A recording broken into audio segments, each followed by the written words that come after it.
Welcome, everybody, to a very special edition. Wire2Wire Sports Podcast takes on bracketology. Now, year in, year out, we've picked our show bracket, and we are going to do that again today. But what it does is, in the world of sports, we're running into so many things with the baseball list, and our show becomes like 4 hours. I remember we were sitting in Mike's studio for like 3.5 hours going through our bracket. We figured bracketology needed its own wire-to-wire spin. So we're going to go through the entire bracket. We're going to talk about selection committee. And as usual, we're going to give you our comedic relief as Cottrell and Shally talk trash to me the entire night, as they're never on my side, and that's okay. But I'll introduce first Kent State's own, Cleveland's own. Their bubble was popped in the first round of the Big Ten tournament. From the Ohio State University, College Cottrell. Yeah. We talked about that already. We talked about that on Wednesday. We get past that. We're not worried about Ohio State. We got a national championship in football. I don't even care. I'm just ready to watch some good basketball on Thursday and Friday. Okay. Well, speaking of champions, we got to talk about champions, right? We have the Big Ten champions, Scholastic Shally, Uncle Shally, Mr. William Wolverine Shallcross. How you feeling this week? Good. I got an unexpected championship this weekend. I literally thought we were probably going to go out in one game, and Dusty May had a good week of practice with the boys, and they look like they did in the middle of the season. So I'm kind of excited. Takes a little bit of the sting away from the football season. So, well, the football season ended on a good route. You guys beat Alabama and Ohio State. Oh, I got the side eye from Cottrell. Wasn't good. Bottom left corner, we have a special guest. We got LaSalle legend, MAAC, my man, Rich Tarr. And listen, I cannot give him the introduction that I should, because a friend of his, someone that works closely with him, my man, Uncle Shally, I'm going to hand it right to you to talk about the accolades of Mr. Rich Tarr, LaSalle legend, all MAAC 87 and 88 stud. Yeah, Chow. So I have to be nice to him. He is my boss, but on top of everything else, listen. When he was around when the Big Five was like the Big Five. He played with Lionel Simmons, all those classic LaSalle teams. Still, I believe you're still top 10 in assists and steals for LaSalle. I think. Yeah.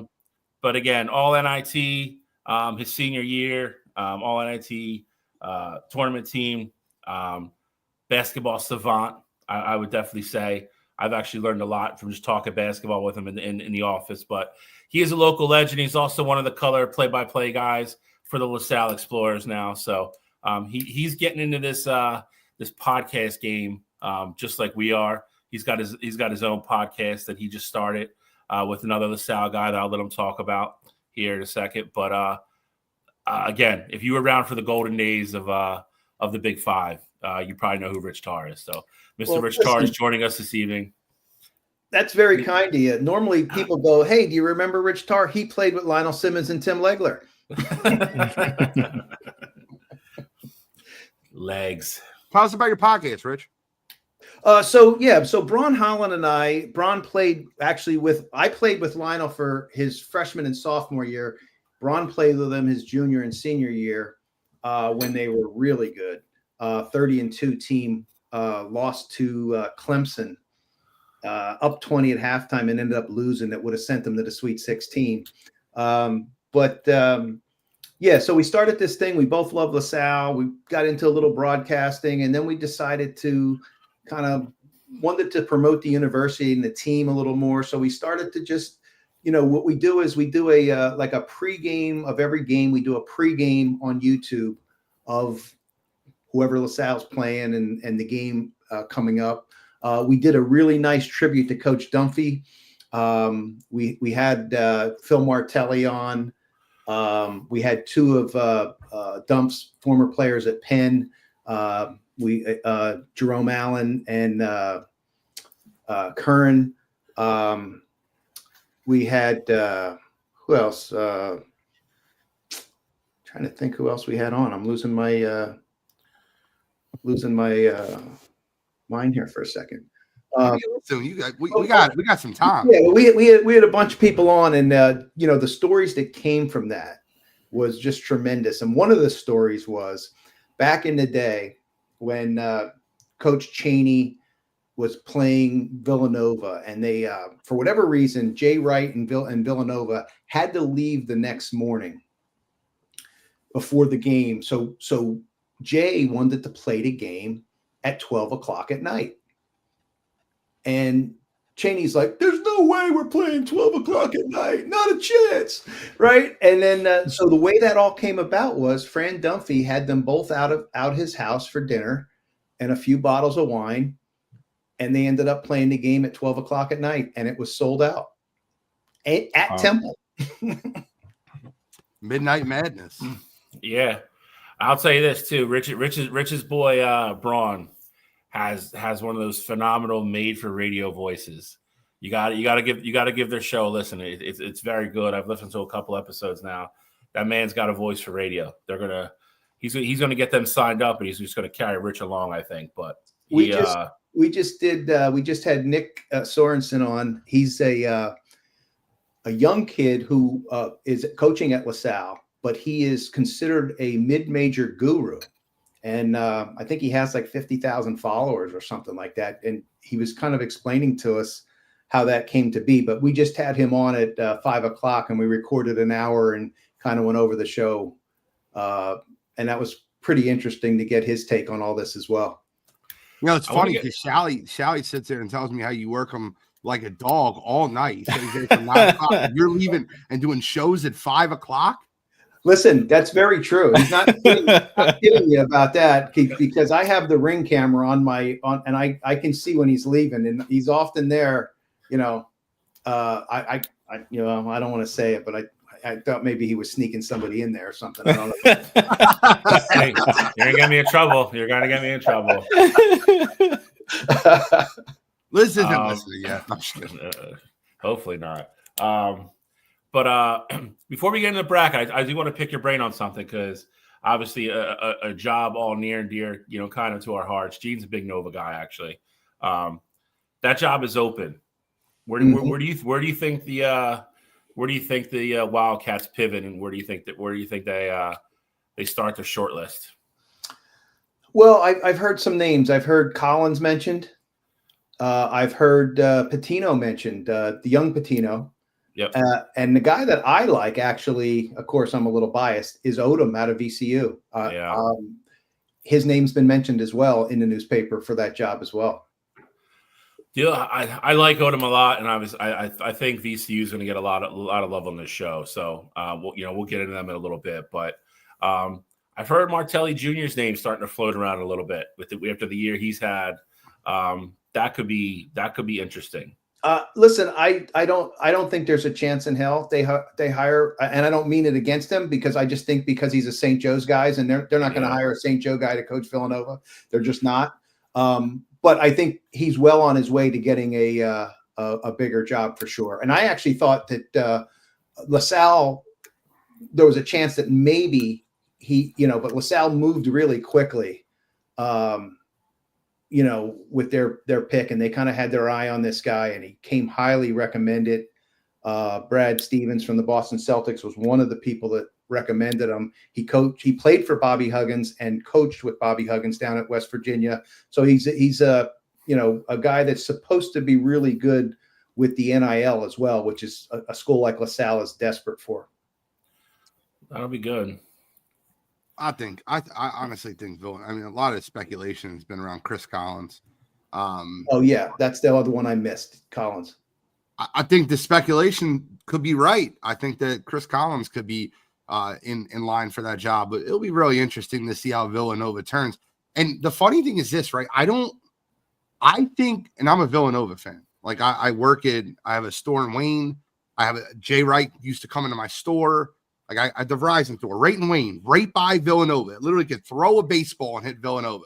Love some of their teams, from Archie Diacono down to Alan Ray, all the way back, however you want to go. Mike Nardi and Randy Foy and all those guys. I don't think it's as big of a job as people think it is. And like, I think Jay made that job as big as it was. And in reality, I don't think they'll get I think they have all the money in the world to bring in whoever they want. They got all the boosters in the world. That's the richest, that institution's got a lot of money. But I don't think it's as big of a job. It's not, to me, it's a very, very light blue blood program. Well, here's what I'll tell you. I think, I don't know if we're talking the same thing, but maybe I don't think I disagree with you in that when with the coaching changes that they're making, I said, this might not be the be all and end all to Villanova's problems. I said their problems ended when Jay Wright left. And I just think the season they had this year is going to be more the norm than what they did prior to Jay. Jay built a culture. Correct. And you can't build a culture anymore. And I want you to think about something. As we were coming to the end of our season at LaSalle, now this is LaSalle, okay? It's not Villanova, it's not the Big East. I feel like I know where you're going here, but go ahead. Well, I said, now you're trying to get your team, prepared to go into LaSalle's only chance is to win their tournament, right? You're trying to get your team prepared to go. And this isn't just at LaSalle. This is every team in America this is happening to right now. You're trying to get your team prepared. And meanwhile, the kids already have planned their exit and where they're going next because I know there's one kid on our team that other A-10 schools were offering between $200,000 and $250,000 a year. Another kid that was coming off the bench was getting offered $100,000 to go to Pepperdine. How do you prepare your team when you're supposed to be like everybody's supposed to be working hard to get a common goal when guys on the team have already planned their exits? I mean, you're absolutely right. No, you are. And I mean, we've talked about this at length, me and Cottrell, on Coast to Coast with the tampering in football, with college football. And it's obviously just as bad with college basketball. At some point, the NCAA is going to have to do something. They're going to Dan Hurley just was talking about it. He just had a conversation about it, talking about how half his team is like his entire roster might be turned over next year. And they're headed into the tournament. And like when a guy wants to hard coach you and you already have a foot or 2 feet out the door in a tournament game, you're toning that out. Yeah. The interesting thing about that, though, it can still work. For instance, last year, Duquesne actually won the Atlantic 10 tournament and went to the NCAA finals. The year before, they lost all 10 players. So that team last year was 10 brand new players that came in and won the league and went to the NCAA tournament. That's crazy. The problem with that is you have to have a coach that wants to do that. That wants to go through like that. I mean, it's not a big, secret. That's why Jay left. Jay wasn't going to want to deal with the NIL thing every year. And like both you guys said, he was successful because of the way he built his program. He was kind of a unicorn type guy. He's a local guy, didn't want to go, didn't want the NBA job, didn't want the big New York job. But he also brought kids in that wanted to stay there for 2 or 3 years. And that's how you build a culture. And that's how he had that sustained, success. To Rich's point, I think Villanova has to be a little bit more realistic, thinking they might have a really good team every 3 years now. They're not going to be that team that's going to be 25-5 every season, unless maybe they find that coach. Maybe Odom is that guy. Maybe Odom is that guy that comes here and with the resources, like Gene said, that are available at Villanova between NIL, the education, scholarships, all that stuff. Maybe he turns into that guy. Maybe he turns into Jay Wright. But I also think they do need to lower their expectations a little bit. I really do think Jay was kind of a needle in a haystack, and he was there at the right time. I don't know if Jay even would have had the same success if he started now with the way NIL is going to be. Well, to your point, Bill, one thing that you got to give Nova credit for is they stuck and hung in there with Jay too. I used people to forget that. I know. You're right. I used to work for a guy who was a Villanova grad, and Jay couldn't get out of the second round, and he wanted him fired. Said he couldn't coach, and but Villanova stuck with him, and they're to be credited for that because obviously the guy could coach. Yeah, I don't know. Jay's probably not that good of a coach. I'm kidding. All right, we got to move. We're 15 minutes in. I want to talk about, before we get into the bracket as a whole, I want to talk about the fact that we had a very interesting selection committee and a situation that happened that I don't think should ever happen in college basketball. And I get it, right? If the athletic director of North Carolina, he wasn't in the room, he had no influence, I don't believe that. I'm sorry. You can tell me all the fibs you want to tell me in the world. When I was a kid and my dad coached me in baseball, he was harder on me than anyone.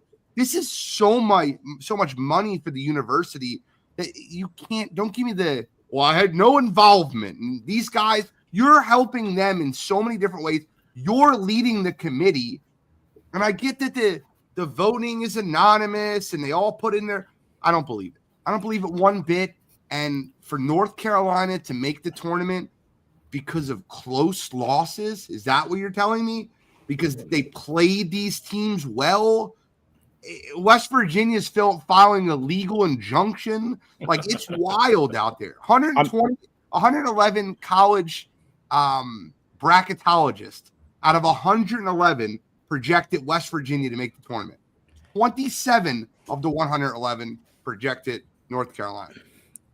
I would say the wild part for me is that it's not even about they're trying to do the AD a favor and things like that. I think when you look like deeper into it, their AD, while he may not have been in the meetings for, the ultimate deliberation to see who goes into the tournament all year, especially as North Carolina started to have more success down the year, where it was like, hey, if they can win 2 games in the ACC tournament, like maybe we can give them a shot into the tournament. I think that really what bothers me the most is that during all year, he's probably planting these little seeds, which he should as an AD, but I don't even think it's the last minute, let's scratch his back. He's, doing all these things for him. There's going to be a lot of money for the university. I think it's these, throughout the year, it was like, hey, we only have 2 quad 1 wins all year, but, we've played these teams tough. Like, we had a really tough schedule all year. We had, a top 10 non-conference schedule in the whole country.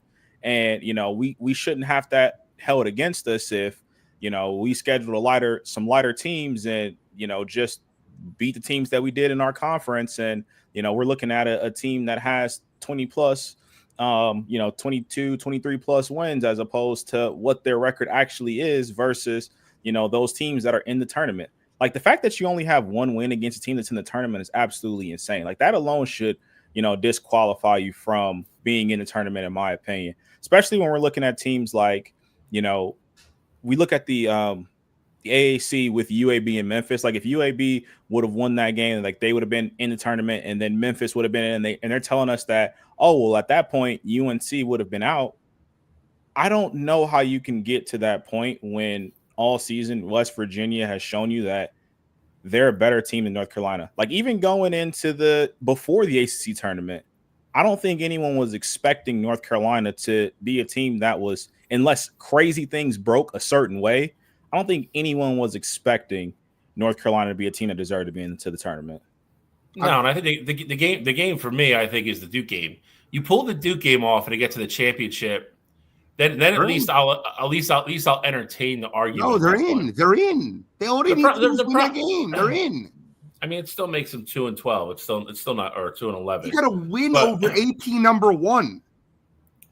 My point being, I'll tell you what, I just don't think it erases the body of the work for me, especially in a year where the ACC as a whole was way down. Virginia was terrible this year. Miami had 2 wins. Florida State wasn't good. You had Duke and Clemson this year in the ACC, and that's it.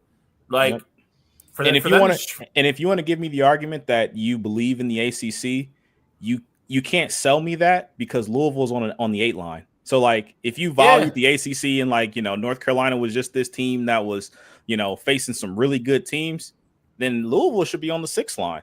You got them on the 8 line telling me that you disrespect the ACC as a whole, but North Carolina really couldn't win games over there and they deserved a spot. So to me, it's just a lot of confusion. You're sending me mixed signals with all the seeding and ultimately just putting North Carolina into the tournament at all. Yeah, well, did they deserve to be in? The answer is no. But I think it was twofold. I think they had an advocate in their AD, but they also had some friends up there in the AD. But then you also, I think, have to look at it and say, I'm not going to say they earned it, but a lot of people think the tournament's better having them in it than not in it just because of who they are. And I would tell you over the last 2 years, last year I went to Duke. LaSalle played Duke down there, and that was a great experience. And this year I went to North Carolina. And I got to tell you, North Carolina is just different. I mean, it's everything in North Carolina is so much grander than at Duke. And Duke's Duke's a great place. But, I mean, the arena, next to the arena, they have a Hall of Fame that's just for the basketball. It's an amazing building with it's just everything is bigger. I mean, Duke was impressive. Carolina was crazy. I get it. Yeah, I mean, I was just saying it's the same conversation we have about college football. Like, is college football is better when Notre Dame's good, when Alabama's good, when Ohio State's good, like Michigan, Tennessee, all those teams together. If they're all good and they're all in at the same time, that's what everybody wants to see. I don't disagree with that, but it's just I think March Madness is such a unique thing that if UNC didn't make the tournament this year, I don't think anybody's sitting at home being like, I'm not watching this. The tournament's going to suck this year without North Carolina. Well, let me ask one question. Does it change anybody's mind if UNC wins 2 games in this tournament? Because I think they have a chance. It's going to happen. It's going to happen. So this happens all the time in NCAA basketball, where the team that everyone argues shouldn't be in the tournament wins 2 games, and they're like, see, they belong. And the team that everyone thought was underseeded, like, for instance, Michigan, probably should have been a 4, maybe even a 3, they lose in the first round. It happens so often that what you're arguing for goes against what actually happens. That doesn't matter. Your resume stated you should not be in the tournament. You did not earn that opportunity. Matter of fact, it happened a few years ago with UCLA. Right. UCLA was an 11 seed. They won their first round matchup, and then they went all the way to Final Four. Like, it happens all the time for sure. Johnny Zhushang team, right? Yep. Did West Virginia accept an NIT bid? I have no idea yet. I don't know yet because, like I said, Gene, that's another telling point. Like legal stuff. If they go to the NIT and lose in the first round, everybody goes, see, But even it's not a fair comparison because it's a totally different tournament. It's the Florida State comparison from college football a couple years ago. Everyone was talking about, well, not everyone, but 50-50. People were saying, oh, well, they deserve to be in. They were an undefeated conference champion. Why we change the criteria now? And they go play the bowl game and get their doors blown off by Georgia. And you're like, see, they didn't even beat a Georgia team. Like, what would they have done in the college football playoff? Those kids are going to be so checked out. I would just like to point out, most of this is Ohio State's fault anyway. So if they could have beat stinky Iowa and won one more game, North Carolina would have had no shot to get in anyway. So I need everyone that's listening, everyone. If you're listening, if you're Tom, if you're Alex, if you're Eric, if you're anyone listening, tag followers, give us a quick share, tag highlight, put it right in the chat. Let your friends and family know we are going through this bracket. I think it's time. So I'm going to lay out the way we're going to do it. Wire2Wire is still picking a bracket. It's still going to be Bill, myself, and Cottrell picking a bracket. And then we're going to, obviously, Rich is going to give us his input on each one of the teams. But what I'm hoping, and I'm hoping against hope here, I haven't talked to Rich about this yet, but I'm hoping after we pick our bracket, Rich will go through his personal bracket and tell us who he's got in the Final Four and the finals. I would love that. Sure. But it should be a fun night talking bracketology. And if you are one of those guys that's just waiting to fill out your bracket to hear some information, you can listen to our show and fail on your bracket just like we fail every single year. But without further ado, we got it right one year, Gene. I know we did. We actually won the whole bracket with the Wire2Wire bracket one year. The Baylor and Gonzaga. Yep. We had Baylor over Gonzaga. I had Gonzaga over Baylor, but they overruled me and they were correct and I was wrong. I remember because I was there. Little Steve Berman action. Chris Berman, Jesus. Yeah. All right, let's pull up the bracket. Let's get nuts. What region are we starting? Oh, we're starting with. But by the way, that's another fun thing to me, right? The AP number 1 is Duke. They're listed as the number 1 seed. AP number 4 is Auburn. They're listed as the overall number 1 seed. But I think that, I'm just giving you my opinion, I think that Duke got the lighter bracket. You can add up the numbers however you want, but I think Duke got the lighter of the 2 brackets. I agree. Rightfully so, in my opinion. Disagree there, but you don't think that they should have been the overall number 1? I do not. How? I think, Gene, I think if you use your own argument against Florida State from a couple years ago, the uncertainty of Cooper Flagg's health should play a factor into that. I mean, among other things, but I mean, if I don't know what Cooper Flagg I'm going to get for this top team in the country where he leads them in points, rebounds, and assists, I think that should factor into it as well. Didn't they win their conference tournament without him? Didn't Florida State win their conference without Jordan Travis? Okay. Just giving you the ACC and when I get it. It's a little bit different. The SEC compared to the ACC this year is they're not even close. They're not. This is a historically bad season for the ACC overall. I understand. I'm not taking anything away from Duke, but dude, Auburn's playing ranked teams night in, night out. They're playing 3, 4, 5 games in a row against top 20 teams. 25 out of 31 coaches voted Duke as the number 1 in the coaches poll. 49 out of 59 writers voted Duke number 1 in the AP poll. I get your point. I understand, but I don't know. I don't agree. I agree with the other guys. The polls all are all dependent upon what happens that previous week too. This is based upon a whole and of what happened over the course of the whole season. Like if Auburn wins the SEC championship, who's number 1 team in the country? Auburn. They didn't win the SEC championship though. Okay. All right. It's not just based on polls. That's all I'm saying. Are we starting with the South? Is that where we're starting? There we go. Yeah. What do you want to do? Yeah, start with the South. All right. Can we just write in? Listen, guys, maybe you guys know a little bit more about these 16 seeds, and there might be one of you 4 that pick it up. So can we just write in all the ones and talk about them in round 2?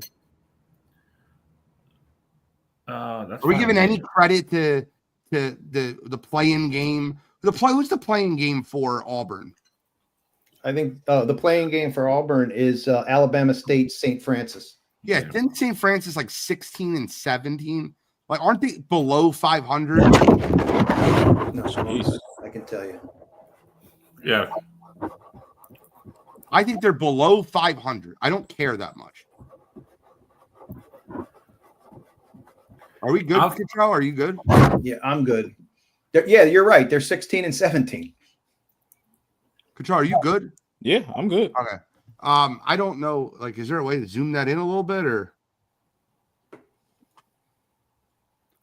Goddamn. I have a whole. I got to share the screen if you want. I could do I have the whole bracket up. All right. Yeah. Go ahead. Oh, let me share my screen. Share screen. NCAA. I think this. How's that look for you guys? Exactly. It's smaller than Control's was. All right. Hold on. I can zoom it in, but you can click it. You can see the other teams. All right, hold on. Let me view. We're going to enter full screen mode.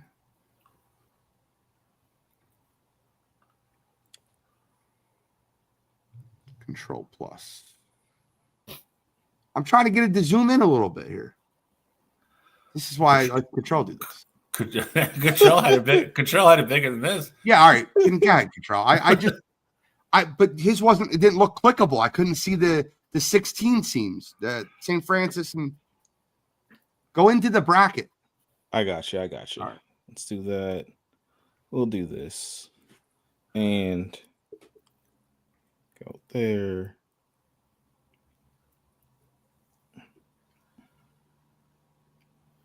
But so we're saying that Auburn's going to move on though.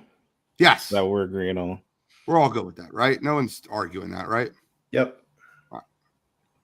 We get to walk right into Louisville Creighton, which I think is isn't that the first game of the tournament? It is. I love it. 15. And it's a good game. Yep. True coin toss. I don't think it's a true coin toss. I think I'm very strong where I'm at. Do you guys want to go first, or how do you guys want to do the order here? We'll just rotate. We'll do normally. You go first. I'll go second. Control go third. Rich, you go last, and we'll just rotate through. That way, nobody's giving their point of view first every time. I like Louisville. In this matchup. I think I watched Creighton, and they can be streaky. They can definitely hit shots, but I also watched them and I get it. St. John's a very good team, but I watched them absolutely fold down the stretch to pressure defense, and I think that Louisville is going to be able to handle Creighton, and I think they'll handle them. I don't think the game's that close. I honestly think Louisville wins this game. I think they're underseeded. I think they should be a 6. I'll agree with that. They're underseeded. I think it's going to be a close game, though. Creighton can score. Creighton's going to be battle tested coming out of the Big East. But, like we've been talking about for year after year after year, if you want to go far and make a run in this tournament, you got to have good guard play. Best guard on the floor is going to be Chucky Hepburn from Louisville. Like him a lot. Good scorer. Not a bad distributor as well. I like Louisville. I think it's a close game, though. I think it's a 1 or 2 possession game. Creighton plays very well defensively as a team. I think they stay in it. I don't think they get blown out at all. I think this is a great game to start the tournament. I am rolling with Creighton. I will be on my branch here on my own here. I like Creighton. One big thing for me, I think, is going to be size. Ryan Kalkbrenner is going to be a force down low. I think Louisville is going to have a tough time stopping that. And Creighton has the shooters around him that once Louisville starts to collapse on him, they'll be able to kick it out to their shooters. Almost everyone that plays on the team shoots like 35 or higher % from 3. So I think consistently they're going to be able to get good looks. They're going to be able to knock them down. I agree with you guys. I think Louisville was a little bit underseeded here. I think it's a bad matchup, though. I'm rolling with Creighton. I think with Creighton's size, and you talk about the senior, the leadership at the guard position as well. They got my guy Stephen Ashworth at guard, where he'll be able to distribute as well. So I like Creighton. I think it's a tight game, but I think Creighton ultimately pulls it out. And he won't be dead tired like he was Saturday, because he was gassed. He was tournament, bro. He was terrible. Like, Rich, who do you like in this game? I like Louisville, and here's why. They average 79 points a game and only allow 68.8. That's a big differential. 5 guys they have scoring in double figures, and they shoot 74.8 as a team from the free throw line. That's a big stat as you get further into the tournament. Creighton's good 3-point shooting team. 49% of their shots come from 3. Okay. You have an off night, you're cooked. They don't take care of the basketball. They turn it over on 18% of their possessions. That's a big stat. I love it. Love it. Coming with the stats. We are out prepared here. Richie's gonna have this for every game. We got Louisville moving on in the wire-to-wire bracket, but Godfrey, come on. He's asking until we shared on the air. Gene sent you the link at least 12 times. I know this already. First of all, it's been more than 12. Listen, Shally, you get to start with Michigan. I don't think that's fair. I think you should go last. So why don't you Charles start here? I'll go last. Oh, yeah, so let the Ohio State guy go first. Sure. Go ahead. That's the whole point.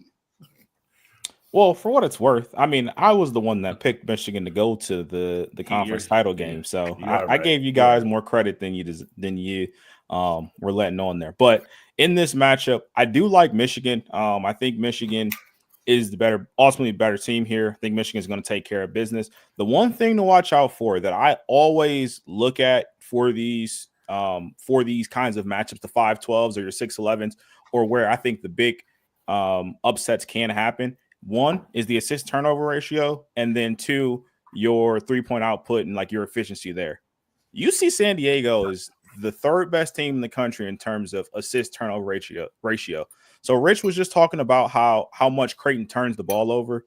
UC San Diego is on the complete opposite end of that. And when you can do that and you can have extra possessions, that's going to give you opportunities to keep yourself in the basketball game. Like I said, I think Michigan is ultimately the better basketball team here, and I think they are going to play with a little bit of a chip on their shoulder because they feel like they're underseeded. But watch out for UC San Diego to keep that game close just because they're going to be smart with the basketball. Listen, trust me, I told you this. I hate when teams are overseeded. And so, like, I think that Michigan should have been a lower seed. And I think that they come in with the chip on their shoulder. But teams coming off conference championships often come out flat the first game of the tournament. I don't think UC San Diego wins this game. They have too many white guys in their starting lineup. I'm kidding, but like the point being is I think Michigan will out-athletic them. I think they'll be better in the paint. I think they'll be better in the post, rebounding the basketball. The turnovers won't hurt them, but I don't think they're going to get a lot of second chance points versus Michigan. I think Michigan's too big, too strong, too athletic. Give me Michigan in this game. I agree with that. Pluses for UC San Diego. I think that they got some balanced scoring. Tate Jones averages 19.5 a game. Tyler McGee is 16, and Hayden Gray 11.2. But they're just average in size, and Michigan is big. Final month of the season, they were 180 plus in offensive rebounding, and they live and die by the 3-point shot. Michigan, on the other hand, they're big. They rebound. They do turn the ball over 20% of their possessions, but the last 10 games, they rank north of 250 in defensive rebounding. But they do win close games, and their outside shooting at times just goes missing. But I do think Michigan will win this game. Look at that, Shao. You got the whole world on your side. It's spot on. I do think the height's going to matter. UC's biggest starter is 6'10". Michigan's going to start both their dual 7-footers and Wolf and Golden. On top of everything else, the turnovers have been a problem. That was kind of they're coming down the stretch. They were throwing the ball all over the goddamn place. They got in the Big Ten tournament and they stopped. They started taking care of the ball, making smarter passes, taking open shots, then knock off, Maryland, Purdue, and Wisconsin in succession in the Big Ten tournament. So I think Dusty May got a lot of stuff straightened out. I love Dusty May as a coach in the tournament. Obviously, he's had great success there before. So I think Michigan wins. I think it's a close game. I think it's probably a 5 or 6 point game, but I think Michigan's just going to be too big inside and too physical. I think UC is going to have to shoot the lights out to stay in it because I don't think they're going to get many second chance points. Yeah, I mean, we all are Michigan. We're going to go down to Texas A&M and Yale. Shally, why don't you start us right here? You can go right into it. Another game a lot of people have earmarked for a possible upset. I don't see it. I think Texas A&M is just too battle tested this year. Playing that SEC schedule, obviously. I think Yale, if you've watched them play, and I actually watched them play once this year, they're one of those teams. They don't turn the ball over. They're solid. They shoot. They're just one of those fundamental teams that if you get in the tournament and you have an off night and you turn the ball over, they're just going to be steady Eddie. They're just going to keep playing their game. They're going to keep scoring. They're going to stay in the game. I think Texas A&M ultimately is too good defensively. I think Yale's going to probably have spurts where they struggle to score. So I'm going to go A&M to advance, but a closer game than I think that the spread will probably show. I don't know what it is, but I think this is a 4 or 5 point game coming down the stretch. Control? Yeah, so I like Texas A&M as well. Texas A&M is one of those teams where I've been talking about them all season, where I felt like they were a team that was in the upper teens or low 20s, in terms of rankings, where I thought if they got hot at the right time, they were going to have an opportunity to beat some really good teams in the tournament. Yale is a team that, just like pretty much every year, it feels like, whether it be Princeton or Harvard or, oftentimes Yale, that they shoot the hell out the ball. They are a top 10 team in the country in terms of 3-point percentage. And that's how upsets happen. If you get hot, we even watched a couple years ago with Colgate. Like, Colgate is always another team that, if they can come out the gate and shooting well, they're going to be a tough out. Yale's just like that. They're going to be able to shoot the 3 ball and try to give Texas A&M all the problems. But for me, I just think A&M is too much. Wade Taylor's going to be the best player on the court, and I think Texas A&M is going to take over. So I like Texas A&M to move on. Is John Polakidis this year's Jack Golke? I don't know. I don't. The lefty, baby. So. He's a lefty. But I'll say this, right? There's a lot of people calling for the Yale upset. I'm not one of them. I think that Texas A&M is just way too athletic, and you're going to need a Jack Golke-like performance this year, and I don't think you're going to get it. I think Yale is a nice, fun story, but if you looked at anything of them, you kind of need one guy to absolutely go off for them to win this game, and I don't think that's going to happen. Give me A&M. Okay, so at some point, I just have to pick some upsets because I get I fall into this trap every year where it looks like on paper it looks like this is easy, and then two days in I'm out, I'm done. So I look at Texas A&M. My notes: they play hard, they defend for 40 minutes. They're the best offensive rebounding team in the country. They go 10 deep. That looks like they should win the game, right? They can. Here's a stat: they can shoot poorly and still win because they hit the boards so aggressively on the offensive end. But then I look at Yale and I look at my notes for Yale. They take care of the ball. They don't give up offensive rebounds. Boom, right? They shoot 39% from 3. Polakis, lefty, scored 28 last year against Auburn. And Bez Bang may be the best mid-major guard in the country. So it's not like they only have one player. I'm picking Yale for the upset simply because I have to pick some upsets. I like it. I think that's definitely a game that's going to be one to watch. So looking forward to it for sure. It's funny they picked this as the hardest bracket for Auburn, honestly. But I think I saw the stat. This is so far with what's come in. This is the side of the bracket that people are picking the most upsets in. So it's very interesting. Rich, why don't you start us on Ole Miss versus the winner, and you could tell us who you have winning San Diego State, UNC, if you have that team winning or however you see it going. Where am I at? Ole Miss. Okay. I have North Carolina beating San Diego State, and then Ole Miss, North Carolina. Look, Ole Miss, they shoot 38% from 3. Defensively, they apply pressure, trap, force opponents into turnovers. Their weakness is that they're small. I have them playing North Carolina. Carolina's big, and Carolina has good guard play. I have Carolina winning that game. I also have Carolina beating San Diego State, and I also have Carolina winning that game. So obviously, Bill and Cottrell can overrule me here, but we're 2-0 here, and I see it the same. And once again, I'll use my cheap logic. Like, you have the stats and the facts behind you, and you guys should all listen to Rich. Rich obviously has a lot more knowledge about this. Here's the way I see it. When a team gets in the tournament and everyone bashes that team for getting in the tournament, and they just have a half good coach, that coach is going to be like, they don't want you here, and they're going to get that team revved up. And I think UNC is going to win a couple games in this tournament. I ultimately like UNC here. I think Ole Miss has had a great year, especially in the SEC. Again, one of those teams that I think a lot of people picked to finish lower than they did. They overachieved. I think UNC is a bad matchup. I think Ole Miss shoots the ball well and stay in it. UNC is going to want to get out and transition and run, though. And to Rich's point, they don't rebound well.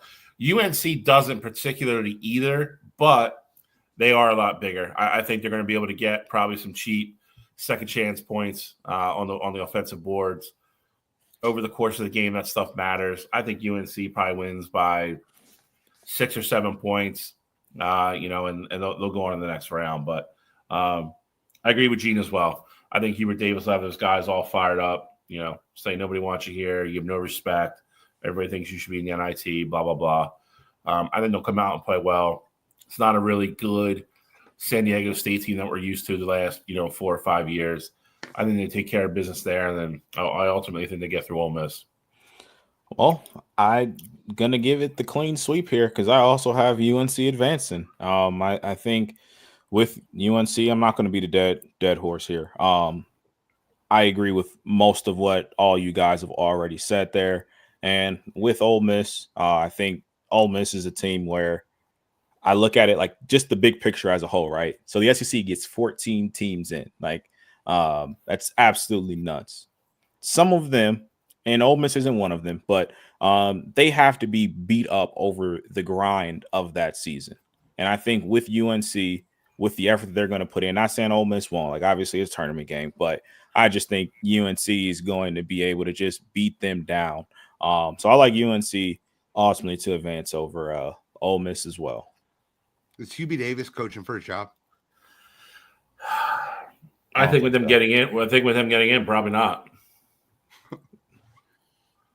We'll see. Is this me now? I don't. Yeah.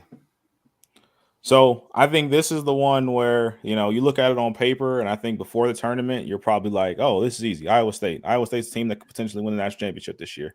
But just with the news of Keyshawn Gilbert not being able to play the entire tournament and, just what he means to that Iowa State team, I think that has to matter. And again, I said it earlier when talking about, another matchup. When I look at Lipscomb here, they're a team that does not turn the ball over. They are top in the country, top 10, top 15, somewhere in that range of assist turnover ratio. That is going to give you an opportunity, especially against a team that's going to be trying to figure out an identity with probably their second best player, arguably their most important player. So, I think that's going to matter here. I still like Iowa State to advance, but I think this game is a lot closer than I would have said a week and a half ago. I'm gonna pick an upset. I agree. The injury to Gilbert's going to play a big factor. But if I just look at my notes, they don't turn it over. Exactly like you said, Cottrell. They defend without fouling, and they don't beat themselves. To me, those are three things that I think may equal a victory for Lipscomb. I'm gonna go Iowa State here. I think the Gilbert thing is obviously something you can't ignore, and it's gonna become a glaring issue. I think the further we go, I think I've watched them enough this year, and they played without him during a stretch a little bit earlier in the year with their second best scorer out as well. They played three tough teams, and I think they still went 2-1. So they're a little bit more familiar with this than I think people are leading on a little bit. I think it's enough to get past Lipscomb. I do. Past that, I think it's touchy. I think without him getting to Sweet 16, I think you'd have to call it a success for Iowa State because I don't think any team, if you took their best player off of it, could really be. We've already talked about Duke with Cooper Flagg, and you take the best player off any team. I think it's a struggle, especially in college, to really make a run. So. I will stick with the Cyclones here to get out of round one. I think it's a very tough uphill grind after that for them, though. I think it's an uphill grind, and we'll talk about that when they move on. But we're talking about a Lipscomb team, and all I can look at is when they play teams that are of close caliber to Iowa State. I don't care how Lipscomb looks versus Northern Alabama. It just doesn't matter to me. They played two quality opponents this year, and they got dog walked in both games. Kentucky beat the snot out of them, beat them by 30. Arkansas beat them by 16. Give me Iowa State here. They got 5 guys that average double digits, in the lineup. And I understand, losing one of your best players matters, and that's going to matter when they go up in the next round. But I don't think it matters here. The only thing I would say, 2024. What? So we're talking about games from 2024, like 5 months ago. It's not the same team now. Oh, okay. Well, they lost to Eastern Kentucky a month and a half ago. They lost. They're 2025, right? No, yeah, they did finish the season 11-1, and so often it's about how are you playing at tournament time. But with that said, to your point though, yeah, they lost to Kentucky, they got blown out by Arkansas, but those are two places that are very difficult to go and play and win. The difference with the NCAA tournament is these first couple of rounds, the crowds aren't like what you think they are. Like they're there for that one game and then everybody leaves. And it's like the crowd comes in for the next two teams, but the arena's not full. And you don't have that regular crowd that you normally have. You know, you got a lot of people there that are just there to watch the game. They're not really rooting for anybody. And it's a little different of an atmosphere. It's not the same as going into Kentucky with 22,000 people breathing down your neck. It's really different, and it takes some adjusting. Listen, I'm sure you're right. I've been wrong plenty of times before. I can't with right mind pick Lipscomb. Oh no, I don't think it's a bad pick. I'm just giving you my side of it. But no, I think it's a toss up. Really. I mean, or even Iowa State's probably the pick. Again, I got to pick some upsets, so that's what I'm doing. That's fair. I'll get you upsets. I promise. I'll get there. All right, who's starting us off? This might be me. Marquette, New Mexico. Speaking of upsets, this is going to be the first one for me. I'm going New Mexico over Marquette. I think a lot of people really think this is the same Marquette team as last year, and it's not. I think they've struggled for periods of time this year. Seen them play Nova, seen a bunch of Big East games. They're nowhere near as flashy or as athletic as they were last year. I like New Mexico here a lot. New Mexico score, one of the better scoring, more efficient teams in Division I this year. Donovan Dent, remember the name. He's probably the best guard you've never heard of. He could score with anybody. He's scrappy. He's defensive. He's very good defensively. He will be the star of this game. I like the Lobos to upset Marquette and move on. Rich? I'm going to read a couple stats here. Marquette, defensive ball pressure. Also, Cam Jones is first team All Big East. Keep that in mind. Defensive ball, 15th in the country, offensive turnover rate and defensive turnover rate. Steve Mitchell is an elite on-ball defender, and so is Chase Ross. Their weakness is they shoot 52% on 2-point shots due to their game. They give up 52% on their opponent's 2-point shots. And the reason that is because they gamble a lot on defense. Therefore, they leave the inside guys open when they go for a steal. They miss it. Somebody goes, and they get penalized for that. Regarding New Mexico, they create chaos on defense. They give you relentless ball pressure. They force 20.4% of the opponent's possessions were forced turnovers. They're strong around the rim. Their weaknesses, they can shoot. Only 25% of their points come from the 3-point shot. They shot less than 70% from the free throw line. They're not very deep, so they have to avoid foul trouble. But with all that said, I got New Mexico as well. Yeah. Control. So I'm rolling with Marquette here. I'm going to go on the opposite side. I like what Marquette has, and I think one of the things that I like senior led guards, and Marquette is led by some senior guards. The other thing with Marquette is they will be in the lanes. They will pick your pocket. They are, one of the top teams in the country in terms of steals per game. I think that's going to matter. So with all that being said, I think you have guys who have been here before, and I think Marquette's going to get it done. I think this game is won at the free throw line. The games in which that New Mexico has struggled, they cannot keep their hand out the cookie jar. Versus Boise State twice, they got doubled up in free throws against. They foul a lot going to the lane. The problem with Marquette is their best player, Cam Jones, shoots 64% from the free throw line. You can't do that and be a 20-point scorer in the tournament. You're going to get fouled. They're going to play this game. I think this is a really close game. I think it comes down to free throw shooting. I think Cam Jones knocks those free throws down. I'll go with Marquette, but I think this is an absolute down the stretch type game, and it really depends on if New Mexico can keep their hand out of cookie jar and if Marquette can hit their free throws. I'll throw in one other stat.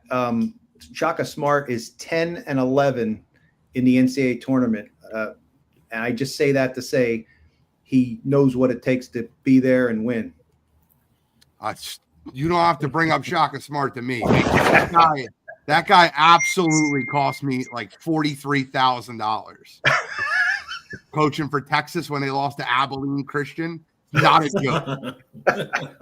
I hit the day 2 parlay. I hit every single game, and I had Texas money line over Abilene Christian University. That was the worst loss of my gambling career. Yeah. Truth. Sounds like it's something you'll never forget. Nope. Never forget it. Should have picked against Shaka just for that. Scumbag. I'm kidding. Any arguments for Bryant, or can we literally just pencil the 1s and 2s in? We're 56 minutes in. No rush, but yeah, I will say this. But yeah, I got Michigan State. I got Michigan State as well, and they're I mean, except for their slip up against Wisconsin, they played great down the stretch in the Big Ten. Bryant's a good little team. I actually kind of felt bad for Bryant because I felt like if they got down in that 10 or 11 or 12 area, they might actually be able to steal a game. They're very good, but they're going to be outclassed against Michigan State. But here's the thing you need to know: Earl Timberlake, 6'6", he was a top 30 recruit for Bryant, and Raphael Pinzone, he was a St. John's transfer, another 6'6" guy averaging 18 a game. So, yeah, I'm not quite. They're going to get outclassed from maybe player 3 to 7, but their top 2 players are pretty good. Agreed. Love hearing it. Are we finishing this bracket, or are we just staying in first round? First round, right? Whatever you guys want to do. I think we should close out quarters. That's what I think. I like that. I'm with that. Let's go. Let's stay right at the bottom. Let's stay right in the teams we just broke down. This way it's fresh in everybody's mind. Michigan State versus Marquette. This is where I think it becomes a little easier for me, because New Mexico, Marquette, however you look at it, I think Sparty wins this basketball game. I think Michigan State moves on, and I think the tournament experience and just Michigan State as a whole, I think that they're going to win this basketball game. I agree. Yeah, I agree. Jace Richardson company, it's just going to be too much there. I don't care if it's Marquette or New Mexico. Like I said, they played very well down the stretch. Kind of looks like one of Izzo's kind of classic teams of hitting their shot at the right time, and maybe you actually get a deep run out of the Spartans this year. So I think Michigan State there. I like Michigan State as well here. I mean, I think it's not too much to be said. So we'll go ahead, move Michigan State on. I think Michigan State could even get away with like a B or really. Yeah, I'd say a B, probably a B game and be perfectly fine against Marquette. Just keep something in mind as you pick further on the bracket with Michigan State. They're the worst 3-point shooting team in the whole tourney. That's an interesting stat. That it is. Rich, do you have UNC continuing their miracle run, or do you have Iowa State winning this game here? I do. I do have UNC. How you like them apples? UNC winning 2 games to get it, a game to get in, first round of the tournament, and then knocking off Iowa State. Cottrell, where are you at here? I'm with Rich. I got UNC here as well. I think at some point, I told you in the first round, I thought Iowa State might have some trouble with Lipscomb, and I think that trend continues here. And I think UNC gets it done. They pull off the upset and they get on out of the first weekend. Appreciate you, Derek. Thank you for checking in from Twitch. Shally, are you ending the miracle run? I am. I think Iowa State is too good on both ends of the court. They're too consistent. Like I said before, UNC wants to get out and run. I don't think Iowa State's going to let them do that. North Carolina really struggles when they have to run their sets. That's when they tend to turn the ball over. Like I said, they're not a great rebounding team. I don't think they're getting any cheap points off the glass with Iowa State. I think Iowa State has enough to get one more done. I think they beat North Carolina. Here's where I'm at. That might have been one of the worst losses I've ever watched in my entire life. watching UNC lose in the ACT tournament. The guy goes to the line down 1 point, misses the first free throw, and the second free throw, the guy steps over the line. What are we doing? It's a second shot at life for UNC. Click them forward. Give me UNC. I would love to see a UNC Michigan State. Me too. That would be fun to watch. I'm with it. All right, Gene. A&M versus Michigan. Guys, I told you I don't like teams that win their conference tournament to go far in the regular tournament. I think Michigan ends here. I think A&M will the SEC and being battle tested. I think A&M knocks off Michigan. I'm picking A&M in this game. I think it's you. It's not me. It's not me. All right. Well, with that being the case, then Gene, I'm right there with you. I like Michigan as a team. Like I said, I was on the wave of them, playing well in the Big Ten tournament. But I think this A&M team is one that I can get behind. Again, they got the guards, they have the experience, and similar to what Gene said, I do think that Big Ten tournament will be costly for Michigan here. I think they got a bad shake, and I got Texas A&M moving on. I'm going to stick with Michigan. I think their size is just too big for A&M to contend with. I think Michigan as well. I think we're talking about them coming out flat, this and that. I think we've already talked about UNC and the chip they're going to have on their shoulder. I think Michigan has the fourth most quadrant one wins in all of college basketball, won the Big Ten championship and got a 5 seed out of it. I think they're going to come in motivated. I think they're going to come in with a chip on their shoulder. I like their height. I like their size. One thing Texas A&M does struggle with are bigger teams. I think Michigan wins here. I really do. I think it's a close game. They've played in close games all year. They're used to it. So I think Michigan to advance. Right. Then we got a 1 versus 8 matchup here. I love Auburn. I love Auburn. I'm not supposed to go first. Let me shut up. I mean, it doesn't matter. I love Auburn here. I think if you watched the Louisville Duke game, Louisville gave Duke a good run for, I'll say, 2/3 of the game. And then Duke's defense just kind of took over and they started scoring, and that was without Cooper Flag. Obviously, Auburn is a team that can do very similar things. I think Auburn's just better across the board. I think Louisville's going to struggle on the offensive end to break down Auburn defensively. And then I like Auburn's height and their ability to shoot, and they're going to have the best player on the court. So I like Auburn to beat Louisville.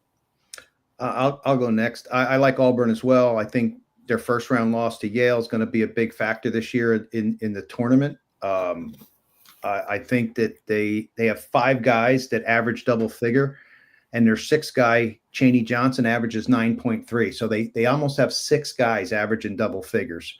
9 seniors on the team. I don't think they lose. Yeah, and I like Auburn as well. I think Auburn is one of those teams where I'd have a really hard time picking against them before we get late in this bracket. I think they got all the talent in the world. We talked about it last week on Wire2Wire. They bowed out earlier than expected. That's the tournament. I think that's giving them time to refocus and get themselves together. And I think they take care of a Louisville team here. I really look at this Auburn team like I look at the Maryland team the year after they lost to UMBC in the first round. A lot of those guys came back, and a lot of those guys absolutely. And I look at this Auburn team. Bruce Pearl is a very good coach. It's about time for Bruce Pearl to get one. Give me Auburn. Give me Auburn easy in this game. And I have Auburn over A&M too. I'll start there. I think Auburn as a whole is, if they're not the best team in this tournament, they're top 3 or 4. I like Auburn here, and I think Bruce Pearl, I don't want to foreshadow. I'm not telling you I have them win the whole thing, but they remind me of a team coming off a really bad loss. They're going to walk into this tournament from last year They're going to walk into this tournament ready to rock and roll. I love Auburn. It's funny you said that because it's definitely a theme that runs through my bracket this year of teams kind of finally getting over the hump and redemption. And I think Auburn is definitely one of those teams. I'm glad you brought that up. I have them winning here too. A lot of people are going to point to A&M beating them a couple weeks ago. It was their last game of a road trip, which in college, if you're familiar, can just be a grind. And the game before they'd sewn up the SEC, beating Kentucky on the road. So I don't put too much stock into that game. Texas A&M is definitely very capable, but again, I think Auburn is up for this game. I like Auburn to beat A&M in advance. By the way, I misspoke. I meant Virginia, not Maryland. Hope you guys caught that, but the Virginia team, they got upset by UMBC. I like Auburn as well, so you can check the box there. Yeah, and I got Auburn as well here. As much as I like Wade Taylor IV, I think Auburn is just too much and going to take care of business against the A&M team. But who do they meet in the Elite Eight? For me, I think this is where the rubber meets the road for that UNC team. I think Tom Izzo and company take care of business. They are the much better team in this one. Teams are going to be getting back to campus. Like the weekend is over, so they're going back to campus. UNC is going to be feeling good, hearing how good they were, that first week, proving all the doubters wrong. And then I think once they come back, this is when reality sets back in. Tom Izzo is going to give Hubie that good old belt. So I like Michigan State, and I think Michigan State handles UNC rather easily. Better pizza, better ingredients, Papa John's. You need better coach, better roster, Michigan State. I agree. What Cottrell just said, I talk about all the time because I think it matters. You get out of the opening weekend, a lot of these teams have them be good or bad, but they get back to campus and all of a sudden everybody's up their ass telling them, how great they are and everything else. And I think you lose a little bit of your edge sometimes. But that being said, I think Michigan State's just a better basketball team. I think Izzo, I don't think necessarily he's going to say he's out-coach Hubert Davis, but I just think he's the better roster. They're more physical. They're more efficient. They don't turn the ball over. They have less weaknesses than the North Carolina does. So I'm going Izzo to advance to the Elite Eight. Well, listen, Carolina has been a complete embarrassment this year, considering Carolina standards. And I'm pretty sure that all this talk about they shouldn't have got in is either even furthering the embarrassment of that prestigious university. But with that said, I have to pick the better team in Michigan State. But there's a part of me that really wants to pick Carolina here because I do think they can win, but I don't think they will. I think Bruce Pearl would be really happy with the UNC win. Yes, he would. Yeah, he would. All right. Matter. Why you say that? Because Auburn's going to run through whoever gets there. I got Auburn over Michigan State. I think this is going to be a very the 3-point contest, the 3-point percentage of Michigan State that Rich just brought up. However you want to look at it, Auburn's better. Give me Auburn. I don't want to say hate, but I agree with Gene, and I think this is where the stat that Rich brought up actually becomes very telling. Auburn plays man-to-man almost the entirety of all games. I think they're gonna play way out and make these guys continue to try to drive, get hard buckets over and over. I think Michigan State's gonna get worn out trying to score. On the other side, other than Jace Richardson, I think Auburn has the next best 5 or 6 guys on the floor. I just think they're going to be too much. I think they're going to score. They're going to shoot, and they'll shoot well enough. I agree with Gene. I think Auburn wins this game more than what the spread probably ends up being. I like Auburn as well. And clean sweep here. I've been telling you guys all year, I thought Auburn was a team that could win the national championship. No need for me to switch up now. I think Michigan State's not going to have anything for Broome inside, and I think Auburn moves on. I want to let you know that I really genuinely believe that Miles Kelly and Denver Jones have a great tournament for Auburn shooting the three ball. I think that what you're going to look at with Auburn all tournament is Johnny Broom. They're going to run the whole offense through him. And when he drives and dishes, there's going to be guys on the outside. And remember those two names for this tournament. So we have our first team in the Final Four. And, no shocker. Auburn's, when most people are picking out of that bracket. I'm going to go Florida. Screw Norfolk State. I don't care. Agreed. All right, we're good. Easy. This is where it gets fun. Rich, I want you to start us here, right? Because you got Dan Hurley, and I think half his team's checked out. I do. But are they good enough to beat Oklahoma? Well, they're good enough to beat anybody on any particular night. However, defensively, they foul too much. Opponents live at the foul line against UConn. They give up way too much penetration. They do protect the rim pretty well, but they won't last long this year. I have Oklahoma, even though they're a little undersized, I have Oklahoma beating them. I'm actually going to go UConn here. I agree with everything Rich just said. I do think inside Oklahoma is going to struggle a little bit with the height, though. A little bit with the height, a little bit with the size. This is nowhere near the team that Dan Hurley's had the last 2 years. So this is, if you haven't watched them play this year, do not turn on the TV and expect to watch the dominance that you've watched the last 2 seasons of the tournament. That being said, it's still a roster that has a bunch of talent. They just don't seem to be playing as a unit like they had the last 2 years. So UConn's been really up and down. I will say they closed the season. They look a little bit better the last couple of weeks than they did in the middle of the season. So I'm going to give UConn the slight nod here. Probably a close game. Won't be surprised if they lose. But I think Oklahoma's one of the teams for me that if they didn't get in, I wouldn't have been that upset. So I'll go with UConn here. Let me give you one quick stat. Jeremiah Fierce, freshman, 6'4" for Oklahoma. Probably a lottery pick, according to many. They're 8-2 when he scores over 20 points, and they've beaten Arizona, Michigan, Vanderbilt, Mississippi State, Missouri, and Georgia when he scores over 20 points. I'm going Oklahoma here. I think Oklahoma wins the game. And I think UConn's the team. I think Hurley's checked out on this team, and I think this team's checked out on Hurley.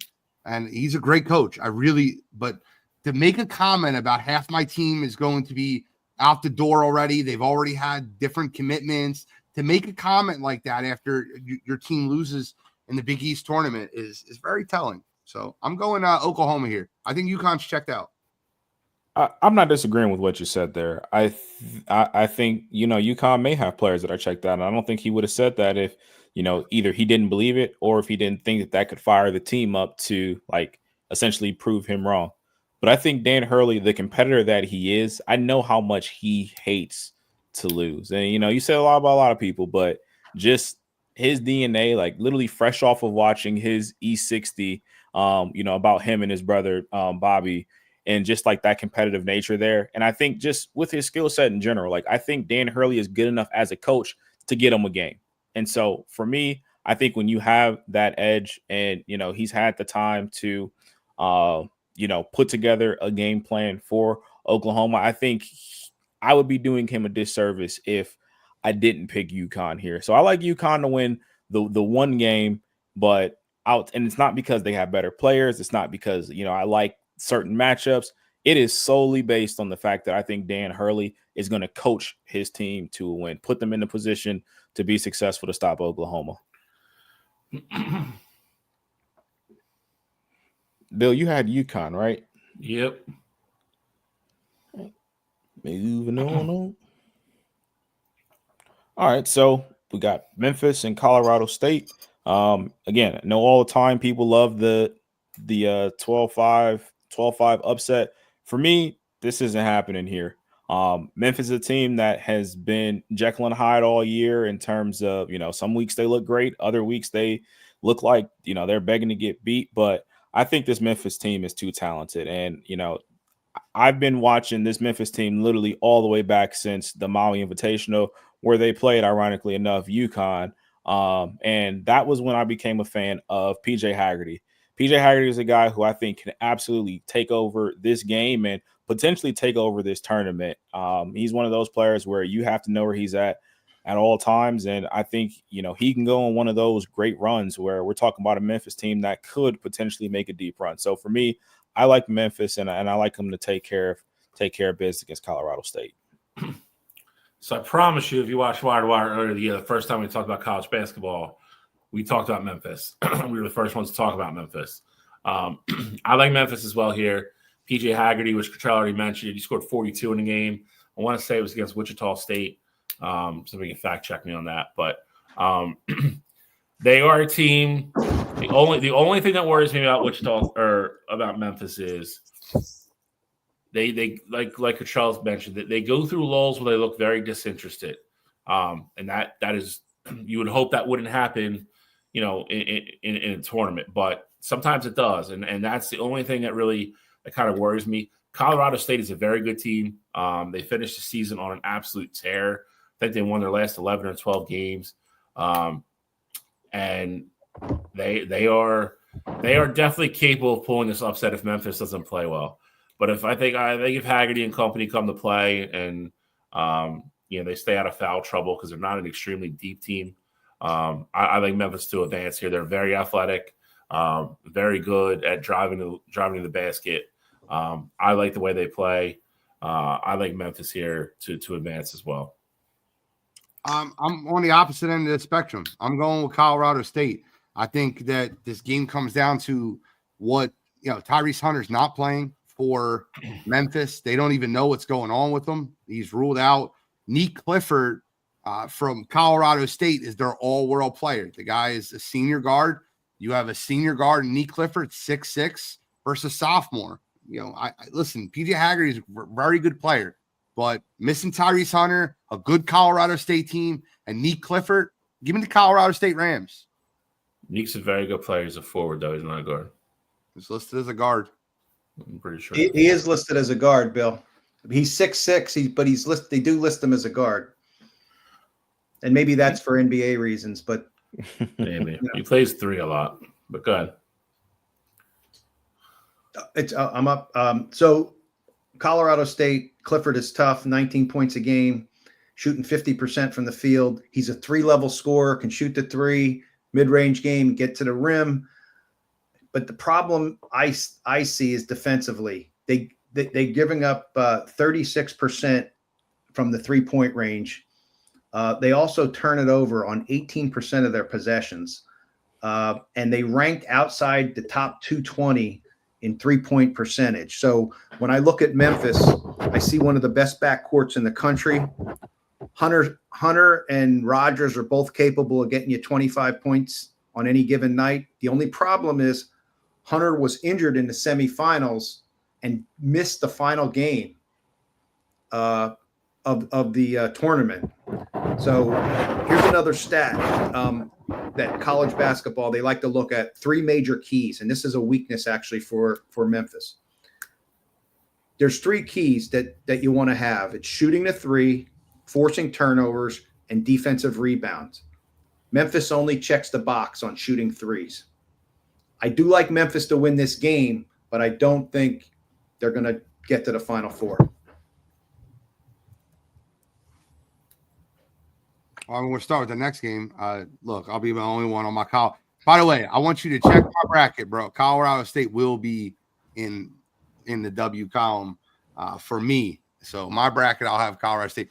The Crab Five from Maryland versus Grand Canyon. Last year, you heard a lot about Grand Canyon. They're returning. They're back in the tournament again. I don't think they have enough to beat the Crab Five. Give me Maryland. Give me the best nickname in the tournament. I'm going with the Crab Five. I'm going with Maryland. Yeah, I agree. I don't think this Grand Canyon team is as good as the team from last year. Still very good. Again, still very balanced. Isotopes will definitely keep this game interesting, but the Crab Five is definitely a unique, a very unique nickname, and they played very well together. Probably should have made the Big Ten championship final if it wasn't for a buzzer beater in the Michigan game. They're playing very well right now. I like Maryland to advance here. I like Maryland as well. And I'm rounding out the sweep here. I don't think this game is one that's particularly close. Last year, I like Grand Canyon. This year, I think Maryland's going to be too much. Oh, yeah. Here we go, baby. Let's go, baby. Talk about upsets. I had UNC earlier. I'm loving the 11s this year. Give me Drake. I think Drake is the team that can potentially be not just the one that gets this game against Missouri, but I think they are one that can really be the Cinderella across the entire tournament. Drake is a team that's absolutely incredible. I think they ended the year 29-3, maybe 30-3. They had 30-3, yeah. So they had an absolutely phenomenal year. I think Drake's going to be a team that you have to watch here because I think they can ruin a lot of brackets. But I like Drake in the upset. Drake is my second upset that I have picked as well. Give me Bennett starts almost 20 points a game. Drake plays a very, I would say, deliberate style of basketball. They don't like to run and gun too much. They love running their offense out of a half-court set. They play great defense, on-ball pressure, turn you over. They just play really, really solid basketball, and they're really good on the offensive end. They're very efficient with what they run. So I know Missouri is good in their battle tests are coming on the SEC, but if Missouri can't open this game up and get them to speed up and get a little bit of a transition game going, I think it really, really heavily favors Drake. So I'm going to go Drake with the upset here. Looking at Drake, I think their weakness is they lack athleticism. They're below average rim protectors. A positive, they did shoot the last 10 games of the year 36% from three. They play at a slow pace, but I think Missouri is just too strong. Missouri, very good offensively. They have 5 guys that can beat you. They ended the season on defensively 74th in defense efficiency, mostly because they can't rebound defensively. They're difficult to prepare for because their coach, Mark Mitchell, switches things up constantly. So they're going to play a variety of different defenses throughout the game, and they make it very difficult for you to prepare for. I'm picking Missouri because I think they're better 1 through 5, and it's Drake's under Ben McCollum. It's their first trip to the NCAA tournament. I'm going Drake here. I think they're going to be able to get on the glass and offensive rebound. I think they're going to be able to control clock and control possession. I think this is going to be an extremely low-scoring game. I think Missouri's going to try to run, and I think Drake's going to slow them down. I think they're going to frustrate them. Give me Drake. Green, Drake. They play defense very well. Averaging less than 60 points a game given up. So, but we will. That's a good upset. That's a good upset pick. All right, Gene. This is Texas Tech. Can I talk about Texas Tech when they play against Drake? Because this is a waste of time. I don't know anything about UNC Wilmington. I'm not going to pretend I know anything about UNC Wilmington. They'll probably win the game. I don't know, but I'm taking Texas Tech. I've watched them play, and I think Texas Tech's a good basketball team. Texas Tech's very good. JT Toppin is one of the best players, all-around players in the tournament for Texas Tech. 19 points, almost 10 boards. As he goes, they go. Texas Tech plays very, very good defense. I like them to advance here. UNC Wilmington is a very good team, though. They're one of the mid-majors again. I feel like a lot of the strong mid-majors this year got really kind of, for lack of better terms, kind of got shitty draws this year. I think in a different year, again, if they're 11 or 12, they're capable of winning a game. Playing Texas Tech, though, one of the best teams coming out of the SEC or the Big 12, sorry. I don't see it this year, so I like Texas Tech big here. I like Texas Tech as well. Just looking at their percentage chances, they have a 62.2% chance to get to the Sweet 16. Yeah, and I got Texas Tech here as well. I think it is a bad matchup for UNC Wilmington, and Texas Tech will take care of business, and I think they do it rather comfortably. Completely agree. And by the way, Drake only loses on the mic, not on the court. Kendrick Lamar's. So this is next matchup here. This is one of the funnest matchups of the first round. This is more fun than you know. Starts off, Shal.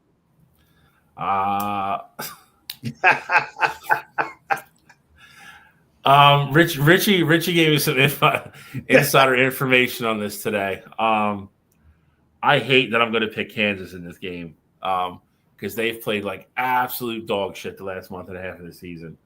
But that being said, the gay love triangle taking place in Arkansas right now is destroying that team internally. I'm going with the Kansas Jayhawks here. And I'm not joking. And you guys look bewildered, but it's true.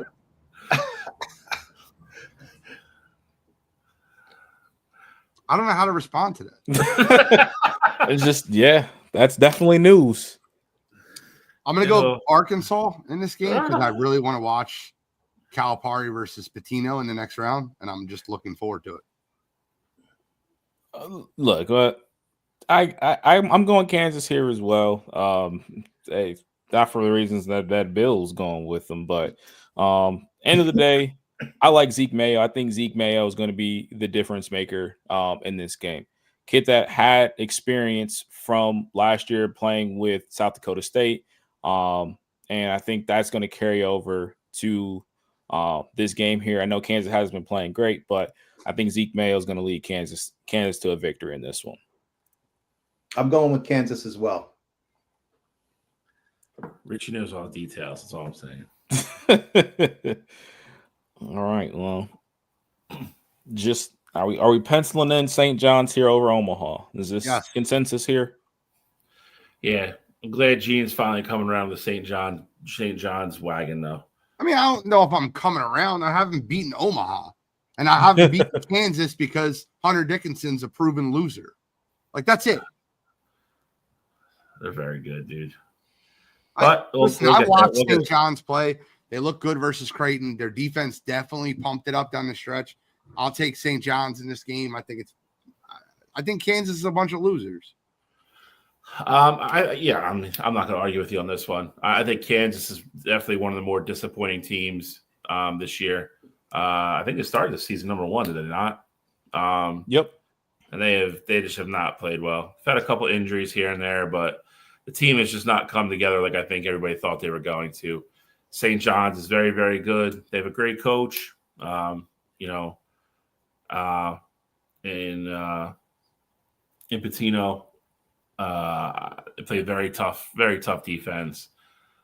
Very rugged. They're very physical. I think that's the only thing that might even remotely get in their way if they get a ref crew that calls the game very, very tight.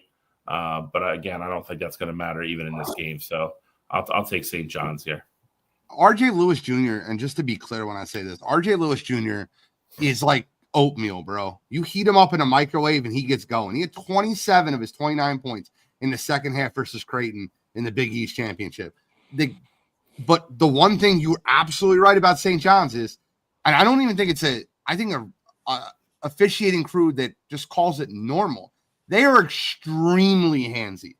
Like, not like a little handsy. They are extremely handsy. And if you slow them down, if whistles slow them down, they will lose a game in this tournament because whistles will slow them down.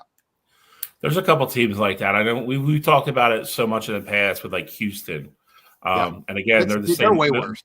They're the same way this year. But Houston, St. John's, honestly, Duke plays very physical defense. I think there's 4 or 5 teams that you could throw in that category that they get the wrong crew at the wrong night. It can make the game a little bit more complicated than it should be. I got St. John's as well. I just think, they like to do it on the defensive end. They try to get more possessions than you by hitting the glass. I just think all around they're just a better team. Yeah, and I got St. John's as well. I mean, I think Kansas, I think they benefited off of a good matchup, but no way in hell I can have Kansas moving on out of the first weekend after the way I've seen them play all season. Love it.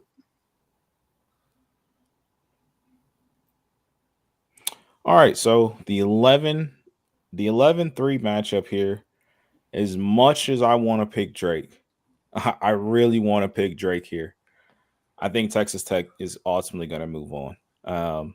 I think this is going to be a phenomenal game, but I think Texas Tech is just ultimately down the stretch going to be too much. I think they're going to be able to get good shots at the rim. And, I think, you look at, I talked about the first matchup, like for Drake, how good they are defensively and how they can hold teams to, under 60 points.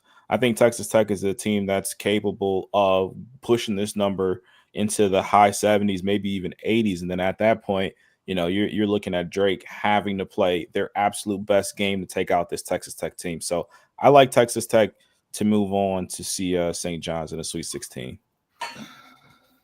I agree. I think first one to 50 in this game wins. I think it'll be a slower paced game, a lot of defense, a lot of, wait until 30 on the shot clock to shoot type stuff. You can really see it being like 52-49.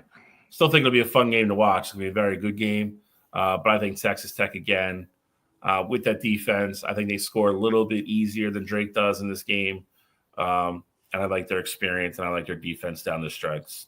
So I will go Texas Tech as well. Rich? Well, since I had Missouri beating Drake, I have Missouri beating Texas Tech. So my bracket says Missouri. That's fair. This game I'm going to give you a little Friday Night Lights reference. This game reminds me of the first half of the Carter Cowboys versus the Permian Panthers. They're bigger. They're stronger. They're faster. Give me Texas Tech. They're more athletic. They're bigger. They're stronger. They're faster. Texas Tech's just going to out-athlete Drake. Give me the crab 5, baby. I'll go first. Give me the crab 5. I'm all over the crab 5 this year. And although also I do not have Memphis here anyway, who knows? Maybe they'll be healthy. I don't know. I think that Maryland wins this game. I'll go. I got Memphis advancing here. I think we see the Memphis that we've seen. The high ceiling Memphis that we've seen throughout the point this year. I like their matchup and their size against Maryland. I think Memphis has enough to get it done down the stretch. So I will go with Memphis. I got Memphis as well. I also have Memphis. I think this is going to be one of those games where Memphis can get up and down the court and they can kill Maryland in transition.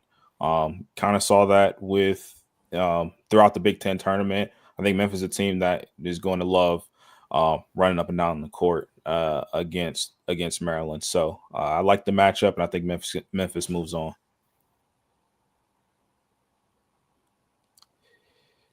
Then the last matchup, Florida, UConn. I know I talked about it in the first game about how much I love Dan Hurley and how I thought he could win you a game. Well, this Florida team is the big bad wolf. They are everything you don't want to see. I mean, the game, it could be a 2-point game, and next thing you know, Florida's up 25 and their starters are on the bench just chilling, hanging out. I think Florida puts it to UConn, and this one gets ugly. This one makes those kids hit the portal. I couldn't agree more. I think this is like an 82-64 type game. I think 10 minutes in, I think Florida takes control, and like Cottrell said, they run away and hide. They are one of the few teams that has another gear. And if they find that switch, like Cottrell said, they will go on a 10-12-0 spurt in a minute and a half. And you went from down 2 to down 14, the game's over. I like Florida big here, big.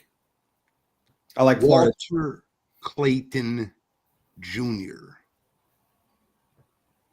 That's all I got to say. Florida by a landslide. Rich, were you about to say something? I got Florida as well. I apologize, Rich. I didn't mean to interrupt you. No, all good. I'll go first here. I think this is where the road ends for Memphis, but I think it's a close game. Memphis is one of the few teams athletically that can get out and run with Florida, and they're not going to look like they're overmatched. I don't know if they quite have the finishers Florida does, where ultimately I think is where Florida pulls away here.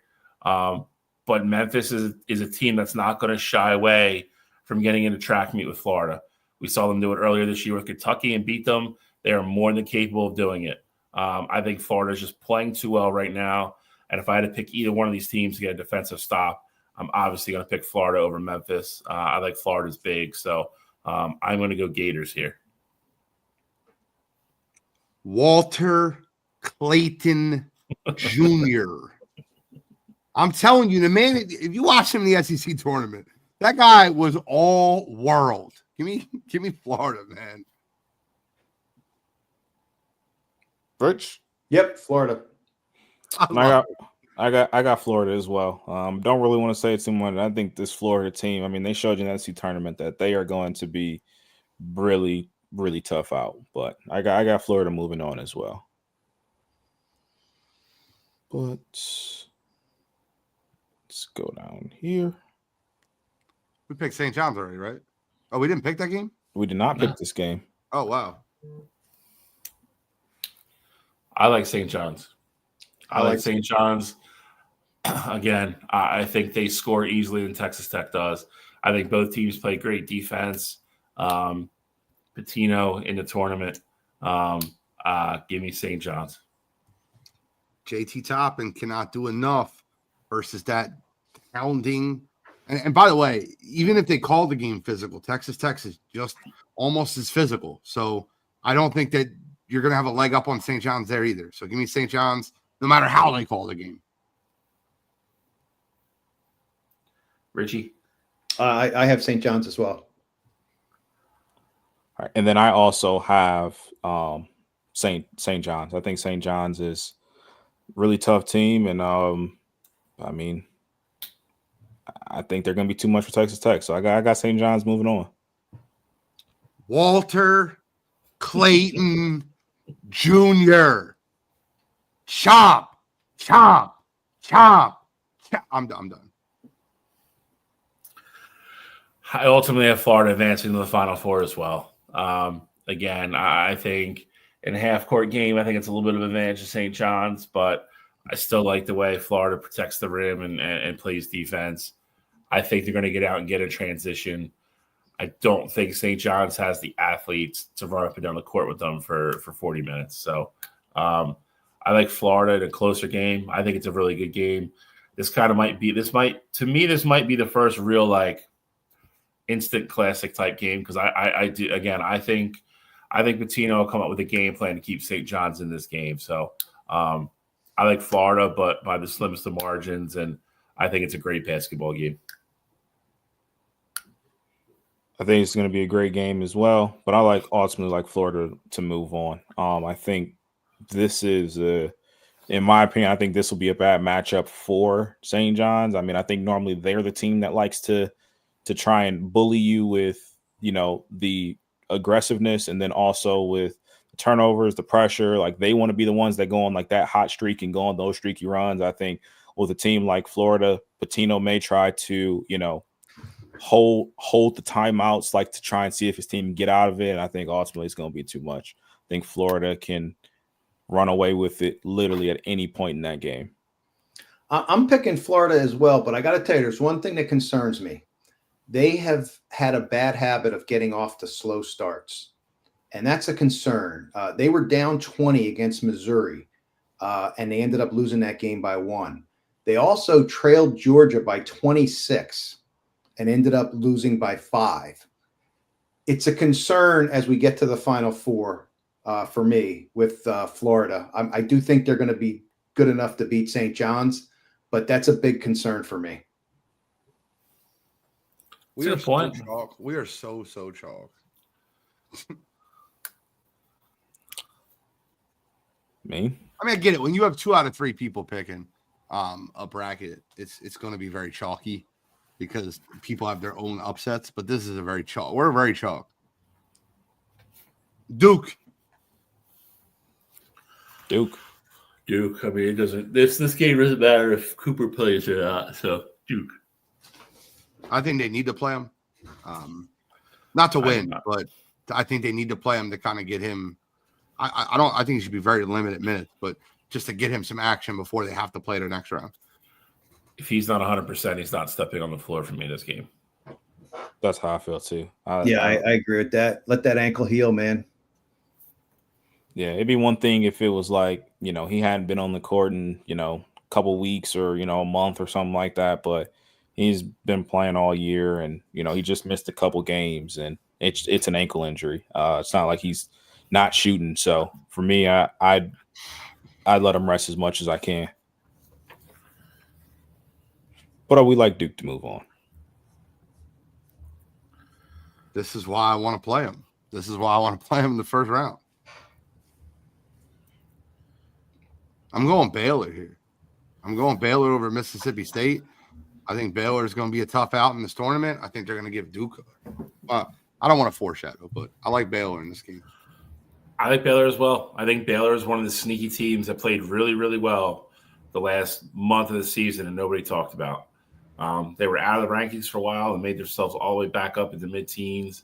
Had a couple of really good wins down the stretch. I like Baylor to advance here.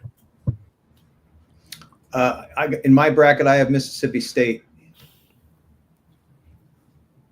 Okay. Well, me personally, I like Baylor. I think they are the more talented team. But I think what makes this interesting is that on Baylor's roster, they have Jeremy Roach, which is a Duke transfer. That game, he might get up a little bit more for. Scoring wise, I mean, he's fourth in terms of scoring, but he got minutes while he was at Duke. So I think that's going to be the interesting player. And, you can talk about Cooper Flag all you want to. Baylor has their own lottery pick on their team as well with VJ. So, I mean, I think this will set up for a great matchup here. Just thinking outside of Josh Hubbard, I think Mississippi State struggles to score a lot. They don't shoot the ball particularly well. Like I said, I just think Baylor's played well down the stretch. So going Baylor here. All right, next game. Control, are you starting this one? No, I mean, I can. I'll take Oregon. I think this is, again, 5-12 matchups. You always want to try to find the upset here. I think Oregon is a team that down the stretch has been playing good basketball, and I think they take care of business against Liberty. I like Oregon as well. Nate Biddle, they're big. Liberty's not the biggest team in the world. I think they're going to struggle with him down low around the basket, down in the paint. I think he's going to have a very good game. On top of everything else. Oregon's coach, Dana Altman, I think he's only lost in the first round one time in his whole coaching career with the different teams he's taken to the tourney. So, again, Oregon, another one, had the last 2.5, 3 weeks, had a really strong closing to their season, had a couple nice wins. So I like Oregon here. I know a lot of people are high on Liberty. I think Oregon's too much. I think this is one of those games that you look at in the tournament, and it's one of those teams that gets hot. What they're really good at is they're a great shooting team in Liberty. They're ranked number 1 in field goal efficiency, and they get up 48% of their field goals are from 3. So here's the bottom line. If they're shooting well, they got a great chance to win. I'm picking Liberty. Ooh, here we go. Quack. I'll take Oregon. Dana Altman. Hey, listen. I'm not going to pretend to you guys that I've watched a ton of Liberty, and I'm sure Liberty can keep this a game. But I've definitely watched some Oregon, and I know Coach Dana Altman's going to have Oregon ready to play, and they're a very good tournament team. So I think Oregon ends up winning this game. Cottrell, tell us about so I don't want you to go first on this one, but I know you know a little bit more about Akron than a lot of us are going to. Shao, who you like in Arizona versus Akron? I think Arizona in a very close game. Akron is very good. Watched a lot of MAC basketball this year, like I always do. Akron is a team that play fast, very good with taking care of the ball, not a lot of turnovers. Team that will make the extra pass, get open shot. They're not a selfish team whatsoever. But again, we've talked about it so much. If you're giving me a superstar guard in an NCAA tournament, I'm probably going to take it. I'll take Caleb Love and company. I think Arizona's size is a big factor here. They're going to be a lot bigger than Akron. Caleb Love's been there and done that pretty much, every which way with, North Carolina and now Arizona. I'll take the Wildcats here in a close game. I feel like Caleb Love's been in college basketball since like 2019. I'll take Arizona in this one, but I'll give Akron some love. Yeah, I mean, Akron was a team this year that absolutely dominated the MAC. I think they were total 18-1 when it was all said and done in the conference, which is absolutely insane. But this team, and as great as they were in conference, I think last year's Akron team was better. When you can have Enrique Freeman, who was, in my opinion, one of the best mid-major players in the country last year. Obviously, he leaves. He's in the NBA now. They don't have that guy on this team that can take over the basketball game. They play good team basketball, like Bill mentioned. They have a really deep team. They go 8, 9, 10 deep into the bench. But I just think Arizona is going to be too much. It's too much star power on the Arizona side of things. Even if you watch the game, the MAC championship game, the one thing that you kind of notice with Akron is that they don't have a guy. Like, I don't think Akron has a guy that can stick Caleb Love in the entire game. So for me, I think Arizona is going to be too much star power. And Bill, you said this game is going to be close. I'm not giving Akron the respect this year. I think this is going to be a blowout. Cottrell, I got Arizona as well. Rich, why don't you start us off in the next one, because I know it's going to be very close to you. BYU versus VCU. Yeah, I mean, they're playing, VCU's playing BYU, tough opponent for them, but I just like them so much, and I'm just rooting for them. I mean, if you go down their personnel, they got Max Shulga is the A10 player of the year. They got like a three-headed monster at guard. Philip Russell's a little guard. He's just a really tough guy, can make the three. And then they got 6'4" Joe Bamisil, who has a 42.5-inch vertical leap with a 7-foot wingspan. This guy is really impressive. But the biggest reason I'm picking them is I was watching the game on Friday. I was actually down at the A10 tournament from Wednesday to Saturday.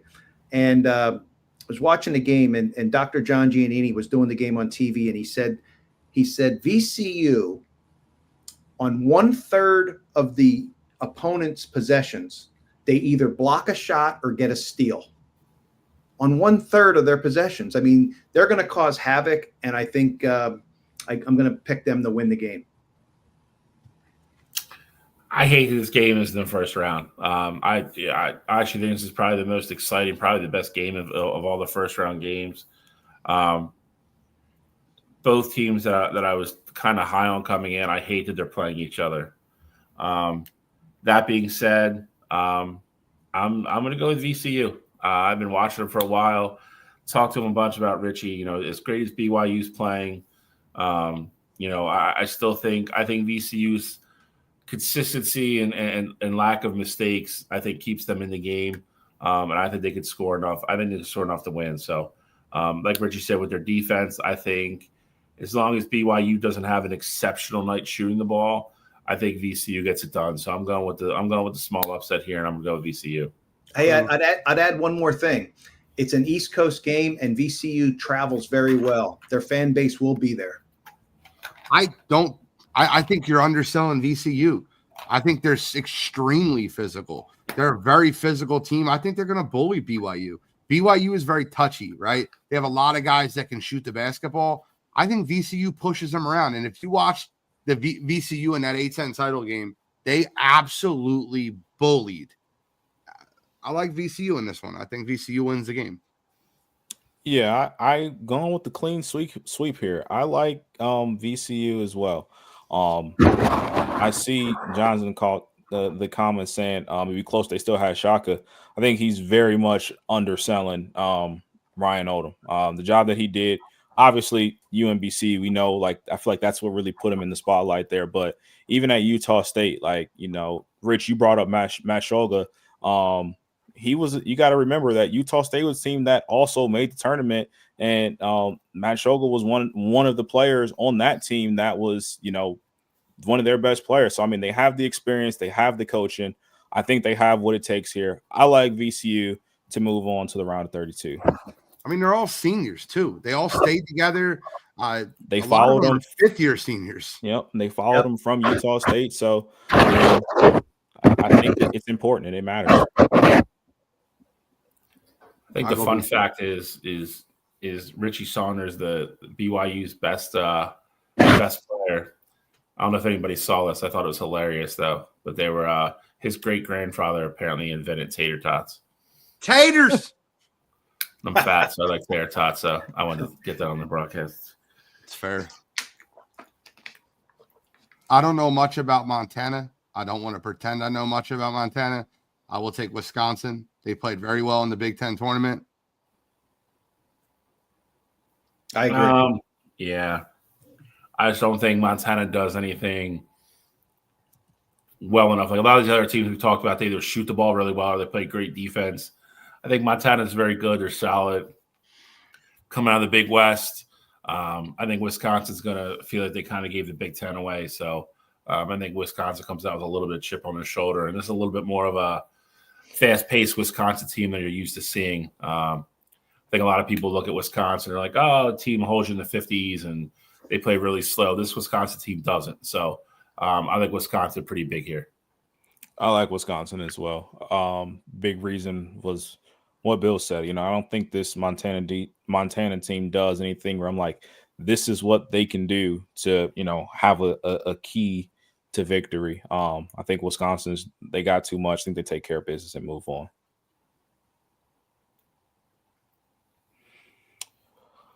Be curious to see where we're all in this game. So for me, I'm rolling with St. Mary's. St. Mary's a team who I was rather surprised they didn't beat Gonzaga. Obviously, I know they go back and forth. Like, I don't care what the regular season standings are or, who has who, but that's always going to be your championship game over there in the WCC. But I think for me, where this game is going to be won on the boards, St. Mary is the best rebounding team in the country in terms of like their rebounding margin. I think they're going to be able to get second chance points. They're going to be able to limit Vanderbilt's second chance points. And I think that's going to put them in the driver's seat to move on to the round of 32. I'm going to go with you as well. I'm going to take St. Mary's as well. Just looking at Vanderbilt, one of their weaknesses is their defensively, they foul a lot, and a St. Mary's team will just eat that up. I like St. Mary as well. Kutrell mentioned the one thing for me. They lead the NCAA in rebound margin, 10.7 per game. Vanderbilt's not overly big. I think Vanderbilt's one of those teams I think is probably on fumes at this point, playing that SEC schedule, overachieving big time this year, playing really well, and has a bunch of big wins. Jason Edwards is their star little guard, but outside of him, I think a lot of people in Vanderbilt struggle to get their own shot. And I think St. Mary's is just too good and too physical defensively. And I think they'll come in again with a little bit of chip on their shoulder after, finally having the chance to kind of beat Gonzaga and win the WCC and kind of giving it away this year because they were definitely the better team. So I think St. Mary's to advance here. All right. Then Mark Sears. Mark Sears. I think Grant Nelson is going to ultimately be their X factor in the tournament, but I get what you're saying for sure. I mean, listen, Mark Sears reminds me so much of like a Jalen Brunson, Kyle Lowry, small guard, little powerful, is very tricky, senior guard. I love watching him play basketball. I'm sure Alabama has more than just Mark Sears, but I've been a Mark Sears fan since I watched him last year. and I get to follow him. His 5th year senior. I'm a Mark Sears guy. I get it for sure. I mean, I think for me, the most interesting thing is what does Grant Nelson's availability look like? Obviously, I don't think they're going to need him versus Robert Morris, but just moving forward, 7-footer can move. Obviously, big time threat on offense. Like, I think moving forward, their success is going to be reliant on how healthy he is. Obviously, I think he can sit the Robert Morris game, but that's what I'm looking to see from this Bama team. That's the big question. This goes in the same category as the Cooper Flag stuff. No reason for him to play. I don't know if it's Saturday, if it's a Thursday or Friday game, but either it doesn't matter. They don't need him to play to win this game. I don't know if they even need him to win on Sunday, but his availability after that is going to be very key about how long and how far Alabama, can make a run, because they're going to come up against a couple of really good teams quickly. So I like Alabama to get through, this first round very easily, though. I second that motion. All right, well, getting right to it. Game on Sunday. Oh, I thought we were just talking about this game. I like Mark Sears. I like Alabama. I'm still Bama here as well. Rich? I'll even give you one. Roll Tide. Roll Tide. Yeah, I got Bama as well. I got Bama here as well. Think they make it out and don't even really see a scare. Now this is the one here. This is the one. I'm going VCU. I was trying to make a split-second decision here. Don't remember how I have it in my bracket, but just looking at it here, I've been the one saying pretty much all year that I feel like Wisconsin is a fool's gold team. I get it. The wins were piling up. They were coming, game after game or whatever. I got VCU in the upset here. I think there has to be upsets, like Rich said earlier. And I think Wisconsin's one of those teams where every single week I'm looking at them to be on upset alert. Do not let and listen, VCU is a very physical team. Wisconsin has 5 guys that shoot over 80% from the free throw line. They're going to get to the line in this game. They're a very well coached team. I like Wisconsin in this. I want to pick VCU. Listen, I feel like you're forcing upsets. Don't force an upset. Wisconsin plays, I think they're a very well-coached team, and they shoot free throws great. I think if VCU gets physical, Wisconsin beats them at the line.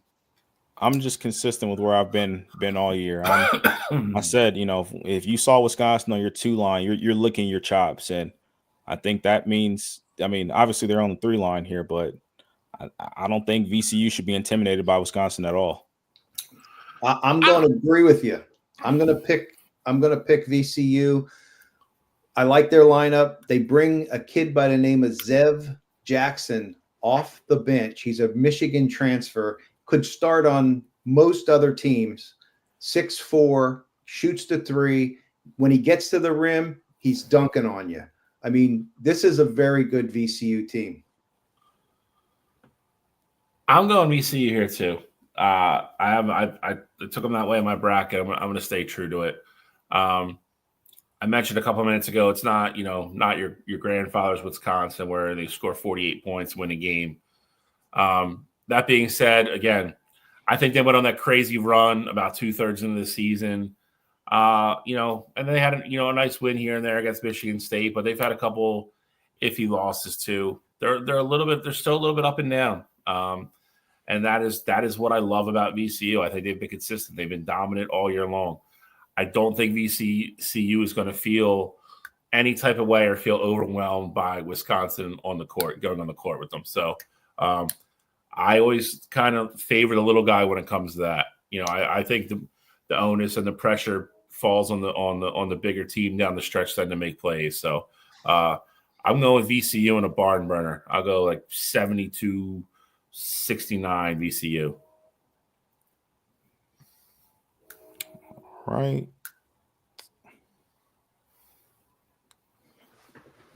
Old Pac-12 matchup. Right. I'll be the first one to break Alex's heart here. I I think both these teams played well down the stretch, though. That being said, push comes to shove, give me the superstar guard. Give me Caleb Love. I think Arizona's got enough. I think Arizona's a little bit bigger underneath. That size will disrupt Oregon a little bit in their offense. I like Arizona in a tight one. Arizona, Caleb Love. I'll go Arizona as well. Well, I'll go out on my branch here. Now, Alex, don't say I never did anything for you. I'm picking Oregon here, though.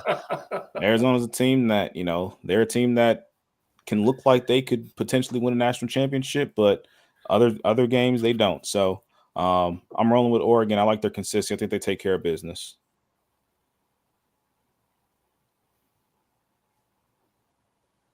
Oh no, who picked Oregon?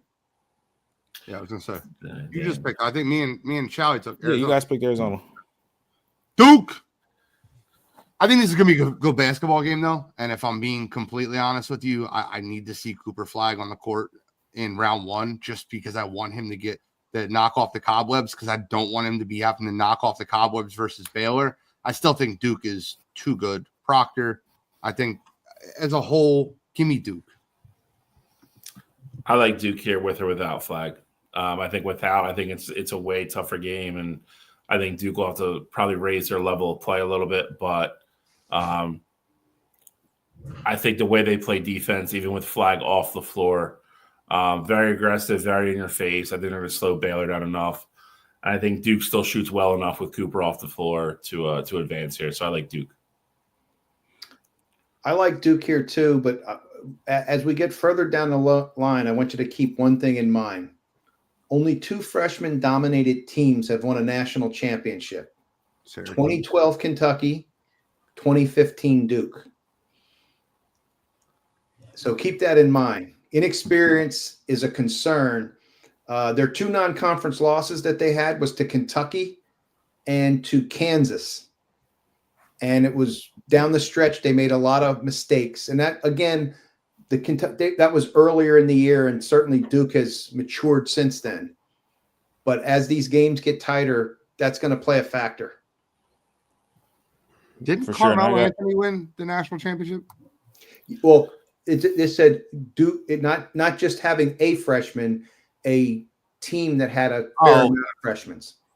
My bad. I thought you meant a team that was dominated by a freshman. I get it. All right.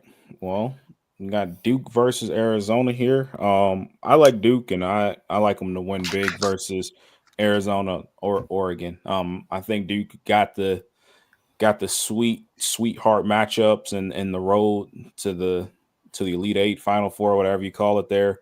I think the Baylor game's tough for them just with the Flag injury, but ultimately I think Duke takes care of business. Double-digit win versus Arizona or Oregon. Yeah, I'm going to say Duke here. And I mean, again, I think this is another full week out. So, I think this is where Cooper would definitely be back. But they played Arizona earlier in the year, beat them up pretty well. I think Arizona's a different basketball team now.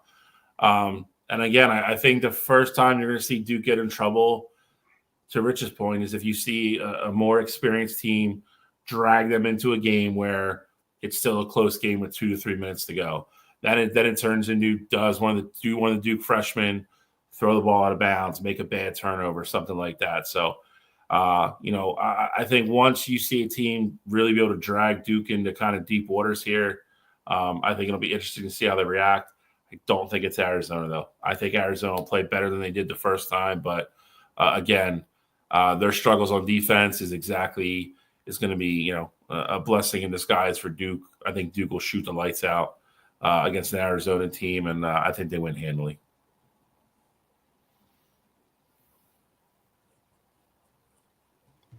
Duke. Rich? I have Duke as well. Okay, perfect.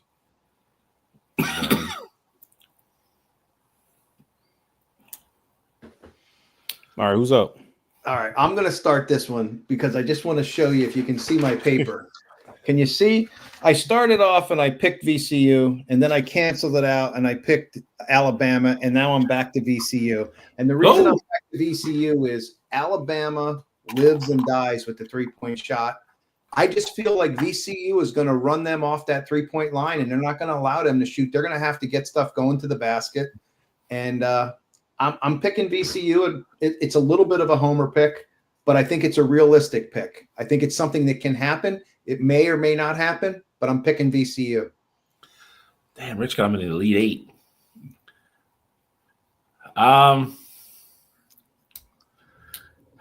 It's where it ends for me, unfortunately. Yeah, I get it. Listen, honestly, it doesn't matter to me because whoever wins this game, I have losing next anyway. But yes, me too. So this is one of those things where if I'm wrong, I'll be happy about it. I would love to see VCU go against Duke in the Elite Eight. I would love everything about it. They would be everybody's sweetheart team at that point. But I think Alabama's just got too much athleticism for them. I think they can score too many ways. I think this is a game where VCU just gets a little bit outgunned, and I think that hurts them. So I will go Alabama in a very close game, though. Bama, Duke. I got Bama as well.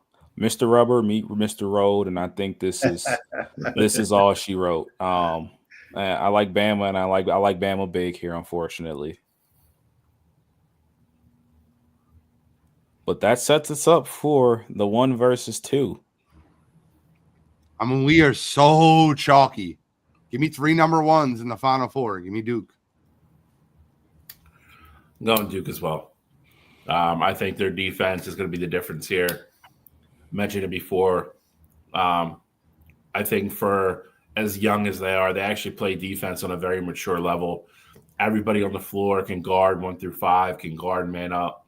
They're very physical, they're handsy. So as long as that doesn't become an issue, I think that's going to disrupt a lot of what Alabama wants to do.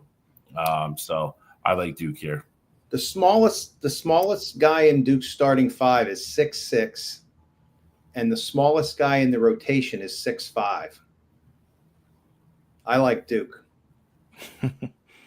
All right, got the 3 number 1s here. Now we got to go back to the last region.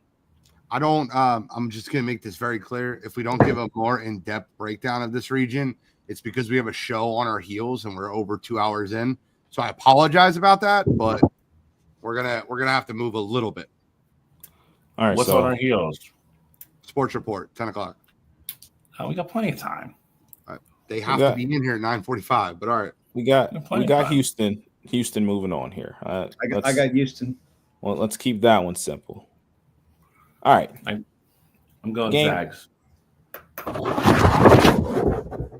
Jesus. Not me. Rich, what are you doing over there, Rich? Oh, sorry. I was ruffling paper. I'm kidding. It's so funny because it sounds like a hurricane. I know. I'm going Gonzaga too. That on our podcast too. I'm going Gonzaga also. Ken Pom top 25 in offense and defense. They're a better rated team than the record shows you. Give me Gonzaga. Agreed. The Ken Pom matrix is definitely a good one, but I mean I think this one is just going to be too much offensive firepower. You got Nembhard coming back for Gonzaga, obviously not the one that was there a few years ago that most people know, but the younger one, and I think he's going to be able to have a huge impact in this game. And Georgia's been playing great basketball. Not to undersell them, but I think the Zags are going to be too much for them. I picked the Zags as well.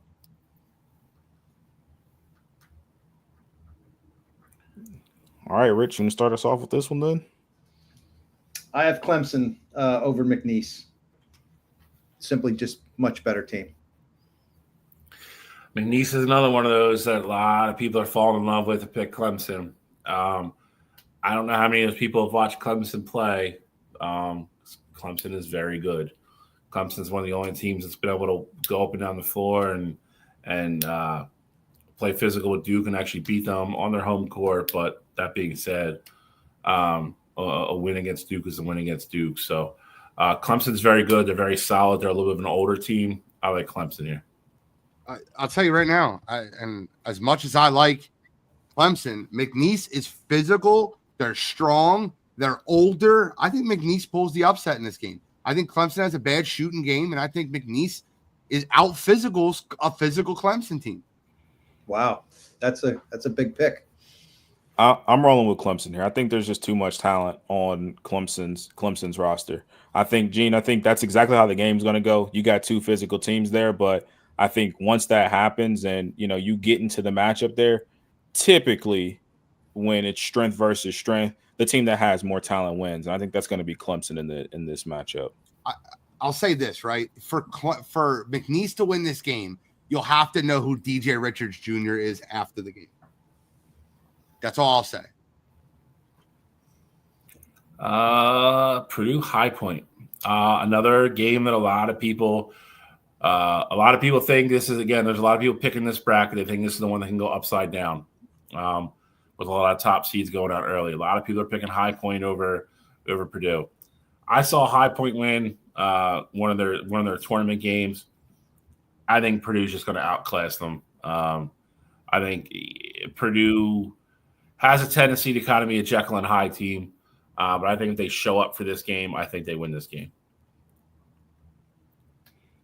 I got Purdue as well. I think Purdue is going to be too much in this one. Don't even love Purdue as a whole this year, but I just think Purdue's too talented to lose this one. Wouldn't be surprised if High Point got the win, but I don't see it as a matchup that Purdue would lose. I think Braden Smith goes off. I'm going to take High Point. They're going to be my bracket buster in this Midwest region. What's the key? The key is their offense. One of the most potent offensive systems in college basketball is what my scouting report says. It's a system. Okay. Richie's got scouts. Hey, I'm on High Point also. Keza Giffa. High Point as a whole, they're very offensive. Keza Giffa is a senior guard from France. I think he steals the show, and I think you know who he is at the end of this game. I got High Point. John Suggs, I hate that you just did this. Absolutely hate that you just did this with me.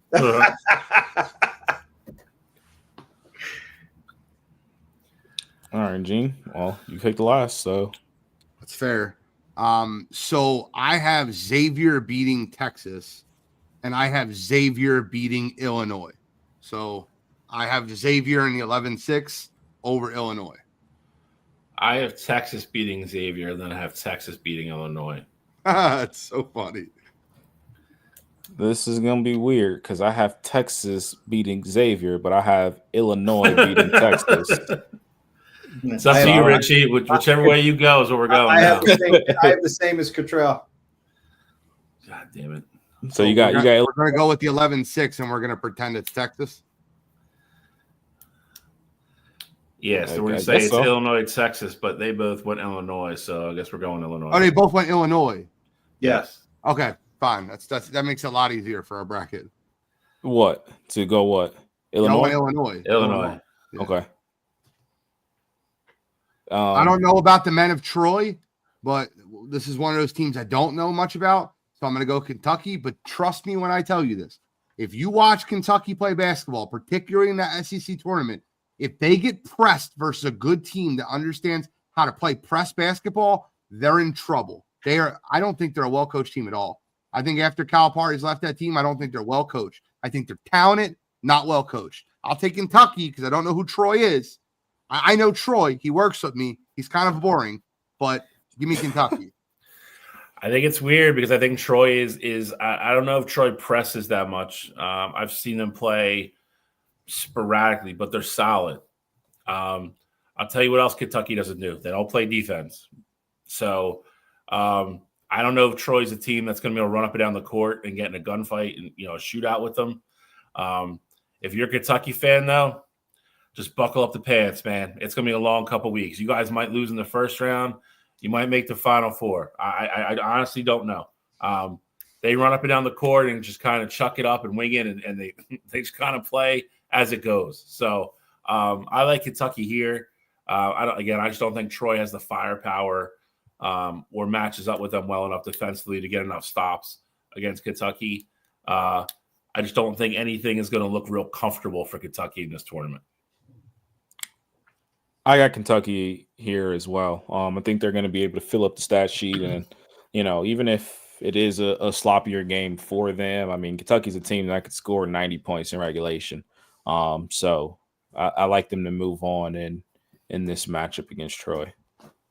I like Kentucky as well. I forgot we still have another bottom, so I was just about to go into the upset. Another upset. Give me Utah State. This is absolutely the bracket of upsets. I'm taking Utah State in this game. I don't think UCLA is that good. I think they're a little overranked, and I think Utah State's going to give them the business. Give me Utah State. I agree with Gene. I think UCLA is not a bad team, just not overly impressive. Utah can shoot the lights out. I think if they have a good game from the floor, I like Utah State. I like them as well. We're going clean sweep here. I'm going with Utah State as well. I think UCLA is way overseeded as a 7 seed, and I think Utah State's gonna show that. I'm betting the house on UCLA now. Well, look, the only thing that does concern me, Utah State is on the outside of the top 100 in terms of defensive efficiency. So that is a concern, but I'm taking them anyway because I just I don't believe in UCLA. Mick Cronin will probably lose his mind on the sidelines anyway. So another guy that's floating around the old Villanova list. I can see it. Tennessee, Wofford. Anybody giving Wofford a fighting chance? Tennessee big. Nope. Defense is elite. Agreed. I got Tennessee, and I got Tennessee big. Can I do my thing? Zakai Ziegler. We going back up? Zakai Ziegler. That's my thing. I think Utah State has a great first game and a great memory for the program, and then I think they run into, like I said, debatably the best defensive team in this tournament. Tennessee is going to be tough. I mentioned the redemption angle earlier. I think Rick Barnes, that Tennessee team, has been on the cusp the last couple of years. I think, maybe they get over the hill this year. We'll see. But I like Tennessee big here. The fun part about Tennessee is they have senior guards in Zakai Ziegler and Chaz Lanier. I think that they're in a situation where they're good. They might run into the wrong team, but I don't think it's here. I like Zakai Ziegler. I like Tennessee. I think it's a pretty easy win for them. Yeah, I like Tennessee here as well. I mean, you talk about the guards. I just think as a whole, Tennessee's very talented. Rick Barnes has a style. He has a type of play that translates well to NCAA tournaments. And I think, although I don't think this is a Tennessee team that's as talented as years past, I still think this is a team that has exactly what it takes to win a lot of games in this tournament. So I'm rolling with Tennessee here as well. Love it. Mark it down for me as well. The Vols. All right. Illinois, Texas, Xavier, your pick of the litter here. Taking on Kentucky. I guess I'll go first here. I'll take Kentucky. I don't care who's here sitting on this line here. I just don't think they have enough firepower to deal with Kentucky. Talk about Kentucky not playing defense all you want to, and I'm 100% with you there. I just think they're going to have too much firepower for anybody, whether it be Illinois, Texas, or Xavier here. So I got Kentucky moving on. I'm going to agree with everything Contrell said. I have Kentucky. I have Kentucky as well. It doesn't matter. I don't like either one of these teams because I have them both losing to Tennessee afterwards. So for the sake of the argument, I'll go with Kentucky, but I think they're very horribly coached.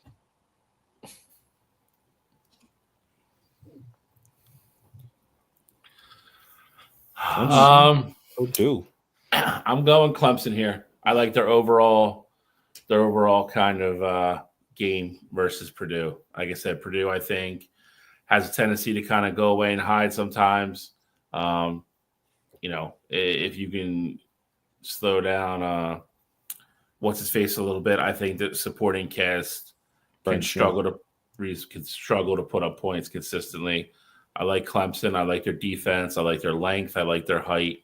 I think Clemson gets it done in a mini upset. You know, the funny part of this is I think if Clemson wins the first round, I think Clemson can go on a run. I like Clemson as a team. I told you, physicality is huge. I think McNeese is going to be more physical than them, and that's going to give them a problem. But if Clemson wins that game versus McNeese, I love Clemson over Purdue. I don't think the game's that close. Bridge? I have Clemson as well. I got Clemson here as well, and I don't like how much we've been agreeing as of late here. Bet Purdue. But yeah, I think down. Clemson's physicality is going to be too much for Purdue, and every year there's a Purdue stretch where they can't shoot the three ball, and I think that's going to be more of the same here against a physical team and a lengthy team like Clemson. So I like Clemson to move on. Now I'm betting Purdue and UCLA. The 1-8 matchup. I guess I am first here after going last on the last one there. Can I go second, though? Sure. I don't care. Just for a reason. I think this is going to be a really tight game. I think that we are going to be primed for an upset here. I'm going with Gonzaga. I think Houston's a really tough team. I love the way that they play, but I think offensively Gonzaga can put up the points. But if it's one of those tight games defensively as well, like Houston, that we know Houston likes to play, Gonzaga can go down to that level as well there. And so I like Mark Few and Gonzaga to get the upset in the 8-1 matchup. I no longer want to go second. I'm going Houston here. This is not a, for lack of a better terms, typical Gonzaga team either. Mark Few, they don't have quite the scoring they normally do. And again, Houston is another one of these teams that's been knocking on the door year in, year out for the last three. Again, I don't think their trip ends here. I love their defense. This Houston team, honestly, if you looked at the last couple of years, this Houston offense is actually a little bit more potent than it has been in the last couple of years. They score a little bit easier than the last two teams. So I like Houston here. I like Houston as well. I really thought I was going to be the only one to pick Gonzaga. I really did. And now I'm stuck here because I'm going with Gonzaga. Gonzaga won a game versus St. Mary's in which they shot 1 of 15 from three. I think they're just deep. They're rounded. I think that what Gonzaga can do, and I think this is going to be one of those games where Houston gets a little too handsy and gets physical, and Gonzaga wins this game at the line. I'm going Gonzaga. Not to mention Gonzaga also, I believe, is leading the country in assist turnover ratio. So as great as Houston is defensively, the guards on that Gonzaga team are not going to give away possessions. That's our first big upset. The first big one, yeah, for sure. Protesting that one. Protest all you want. And I'll tell you right now, this is going to be a fun game here. I'm going Clemson. I think Clemson, if they get past McNeese, I like Clemson over Gonzaga. I think Clemson can go on a run. I think their first round matchup is scary, but if you get past McNeese, I think Clemson will out physical Gonzaga. All right, so both of you guys had Houston. I'm picking between them still. I'm picking Clemson. Okay, but did you have? I'm curious to know if either of you had Houston going on to the Elite Eight. I did. I have Houston going to the Final Four. I don't have that. That's fair. This is the wire-to-wire bracket, but at the end of the day, we're all going to give our Final Fours, and that'll be it. We'll give our Final Fours Wednesday, like of our own brackets, and then we're going to get Rich's Final Four at the after we're done our wire-to-wire bracket. Yeah, and of this matchup, I have Clemson advancing as well. I think it'll be too much. Gene, you brought up the Ken Palm rankings. You know, as much as we talk about Gonzaga, Clemson's also a team that falls in the top 20 in both offense and defense as well. Yep. And I like Clemson to move on here. Now we got a matchup that I feel like we've seen 100 times this season. I'm going Tennessee here, and for the obvious reason. I think Tennessee is a team that can slow Kentucky down, and they run. They are way more than welcome, more than efficient enough on offense to score a bunch of points against Kentucky. I like Tennessee here. I like them as well. You know, I believe the last time these two teams played, Kentucky won that game. I don't think they'll have the same success this game. I think Tennessee wins. I told you, as a whole, I think the leadership on Tennessee will be too much. I like the combination. I'll say it again. Zakai Ziegler. And I got Tennessee as well. I think the defense is going to matter here, and Kentucky's going to shoot their way to the Sweet 16, but I think Tennessee is going to lock down their way to the Elite Eight, which sets us up for an orange versus orange matchup here with Tennessee and Clemson. And I'm going with the upset. I'm rolling with Clemson here. I think they got the size to take care of business. I think they got the physicality. I think they can match up with Tennessee on the perimeter there. I think they can make life tough for Zakai Ziegler. And I think if they can put him in tough matchups and the pick and roll and things like that and really make him work, we've seen Zakai get into foul trouble before. I can see this being a game where Zakai gets into foul trouble and Rick Barnes has to try and work and navigate the minutes there. And I like Clemson to pull off the upset and go to the Final Four.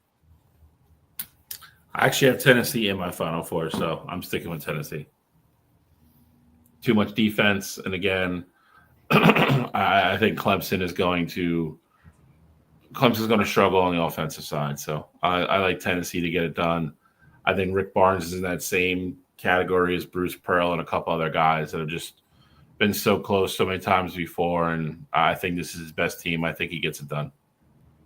If I'm picking Tennessee or Clemson, I'm picking Tennessee as well. I'm staying Tennessee. Chaz Lanier, Zakai Ziegler. Give me Tennessee.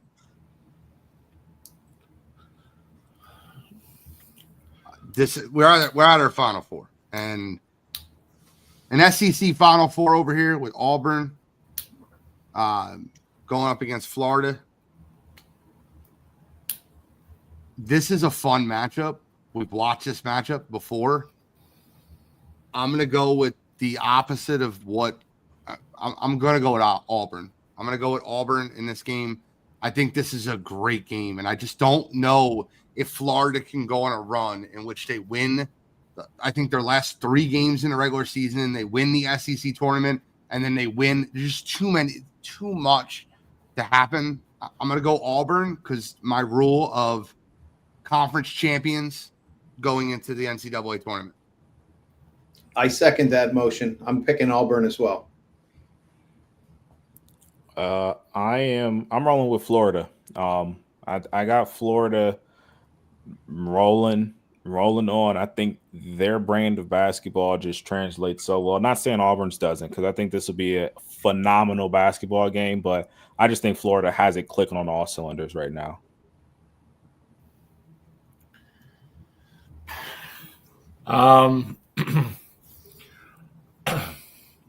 You would ask this a month ago, my answer would have been different. But I'm going to go with Florida. I think as good as Auburn is, I've watched them enough this year, and I've watched them a lot. They still go through spurts where they really get discombobulated on the offensive side of the ball. Still play great defense, but I think if you give 2 of those spurts to Florida, and even if Florida doesn't go on a run, but Florida continues to score in those, I think you can lose touch, and I think that's where you come out of what you want to do. And I think that spells disaster for Auburn.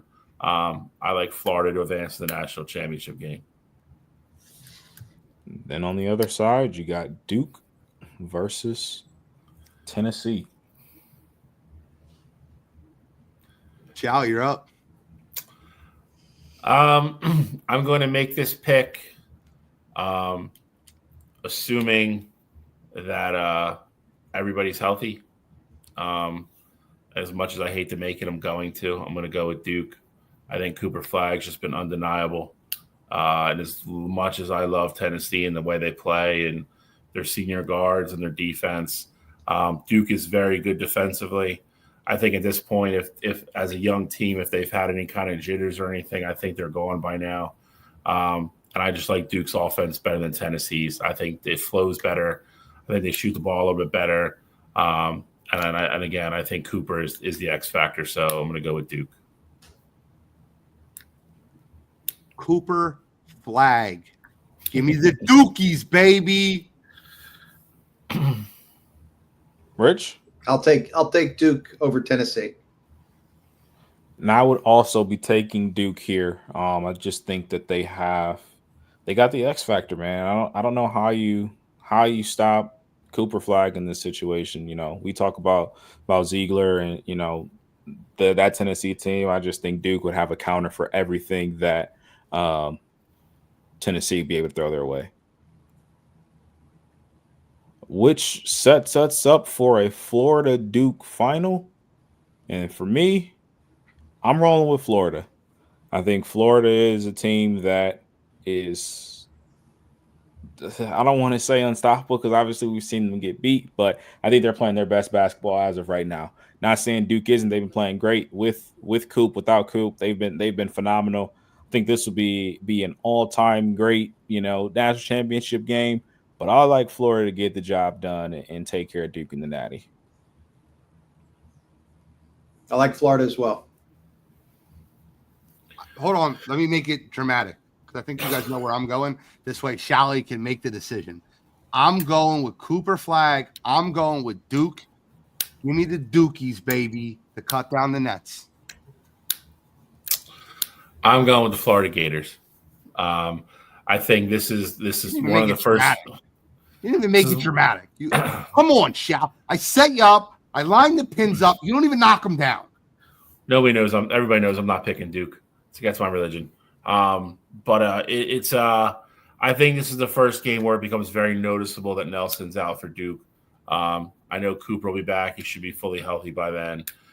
I like Florida's bigs to at least make Cooper's life a little bit more, you know, a little bit more tough, and him driving. I think he's going to get a little more contested shots. Cooper probably still gets his. I still think Florida, they're down low, closes off rebounds. Duke doesn't get a lot of second chance points. And I think Florida's the one team that man for man athletically can line up with Duke, get to the hole, get points, get baskets. I like Florida Gators to be your national champions. So, Rich, I got one question to ask you. That's our wire-to-wire bracket. We have Florida over Duke. Yep. I need to ask you, who is your Final Four and who is your national champion?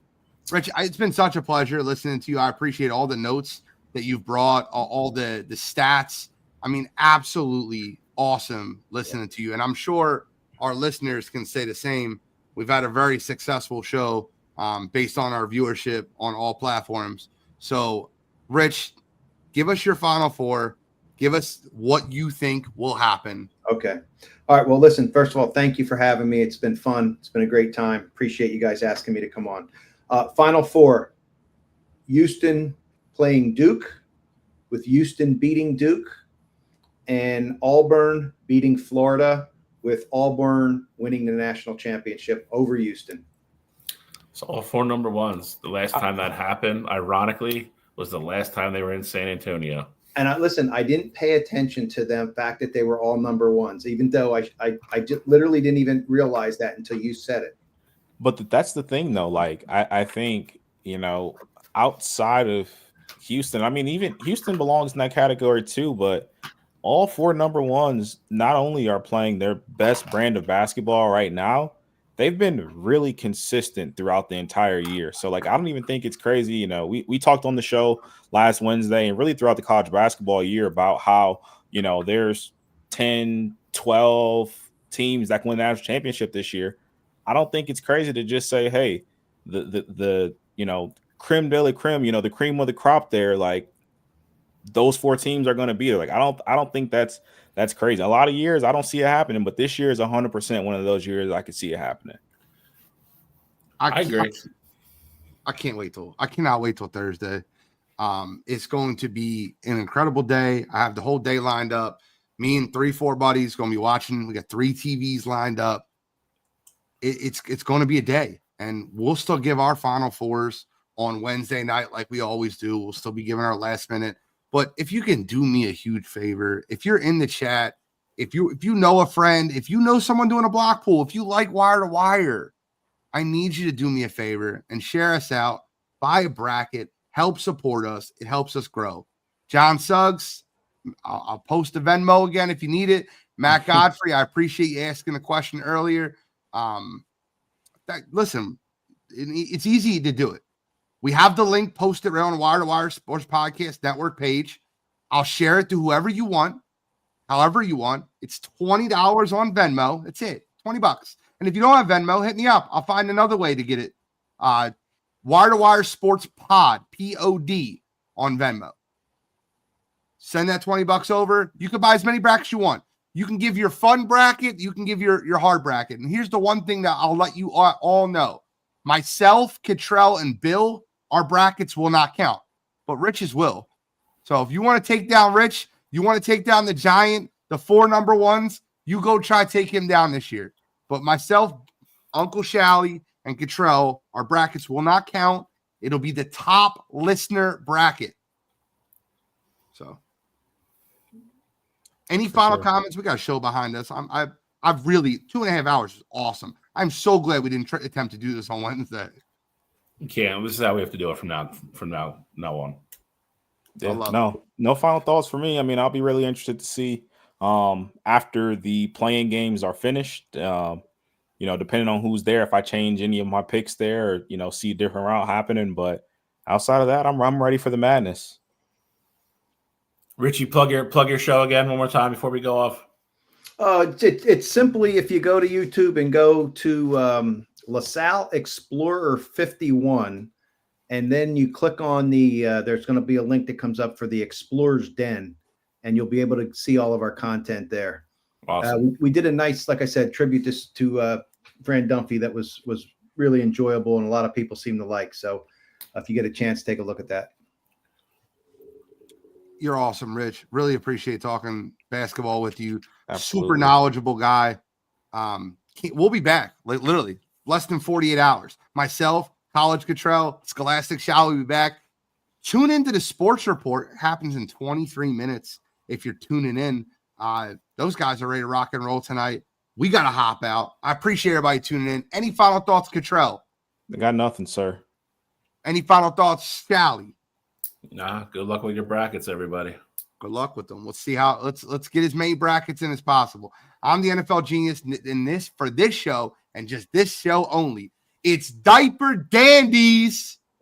That's Kent State's own, Cleveland's own College Cottrell, Scholastic Shally, Uncle Shally, Mr. William Shawcross, and the man, the myth, the legend, Mr. Rich Tarr. We are signing out.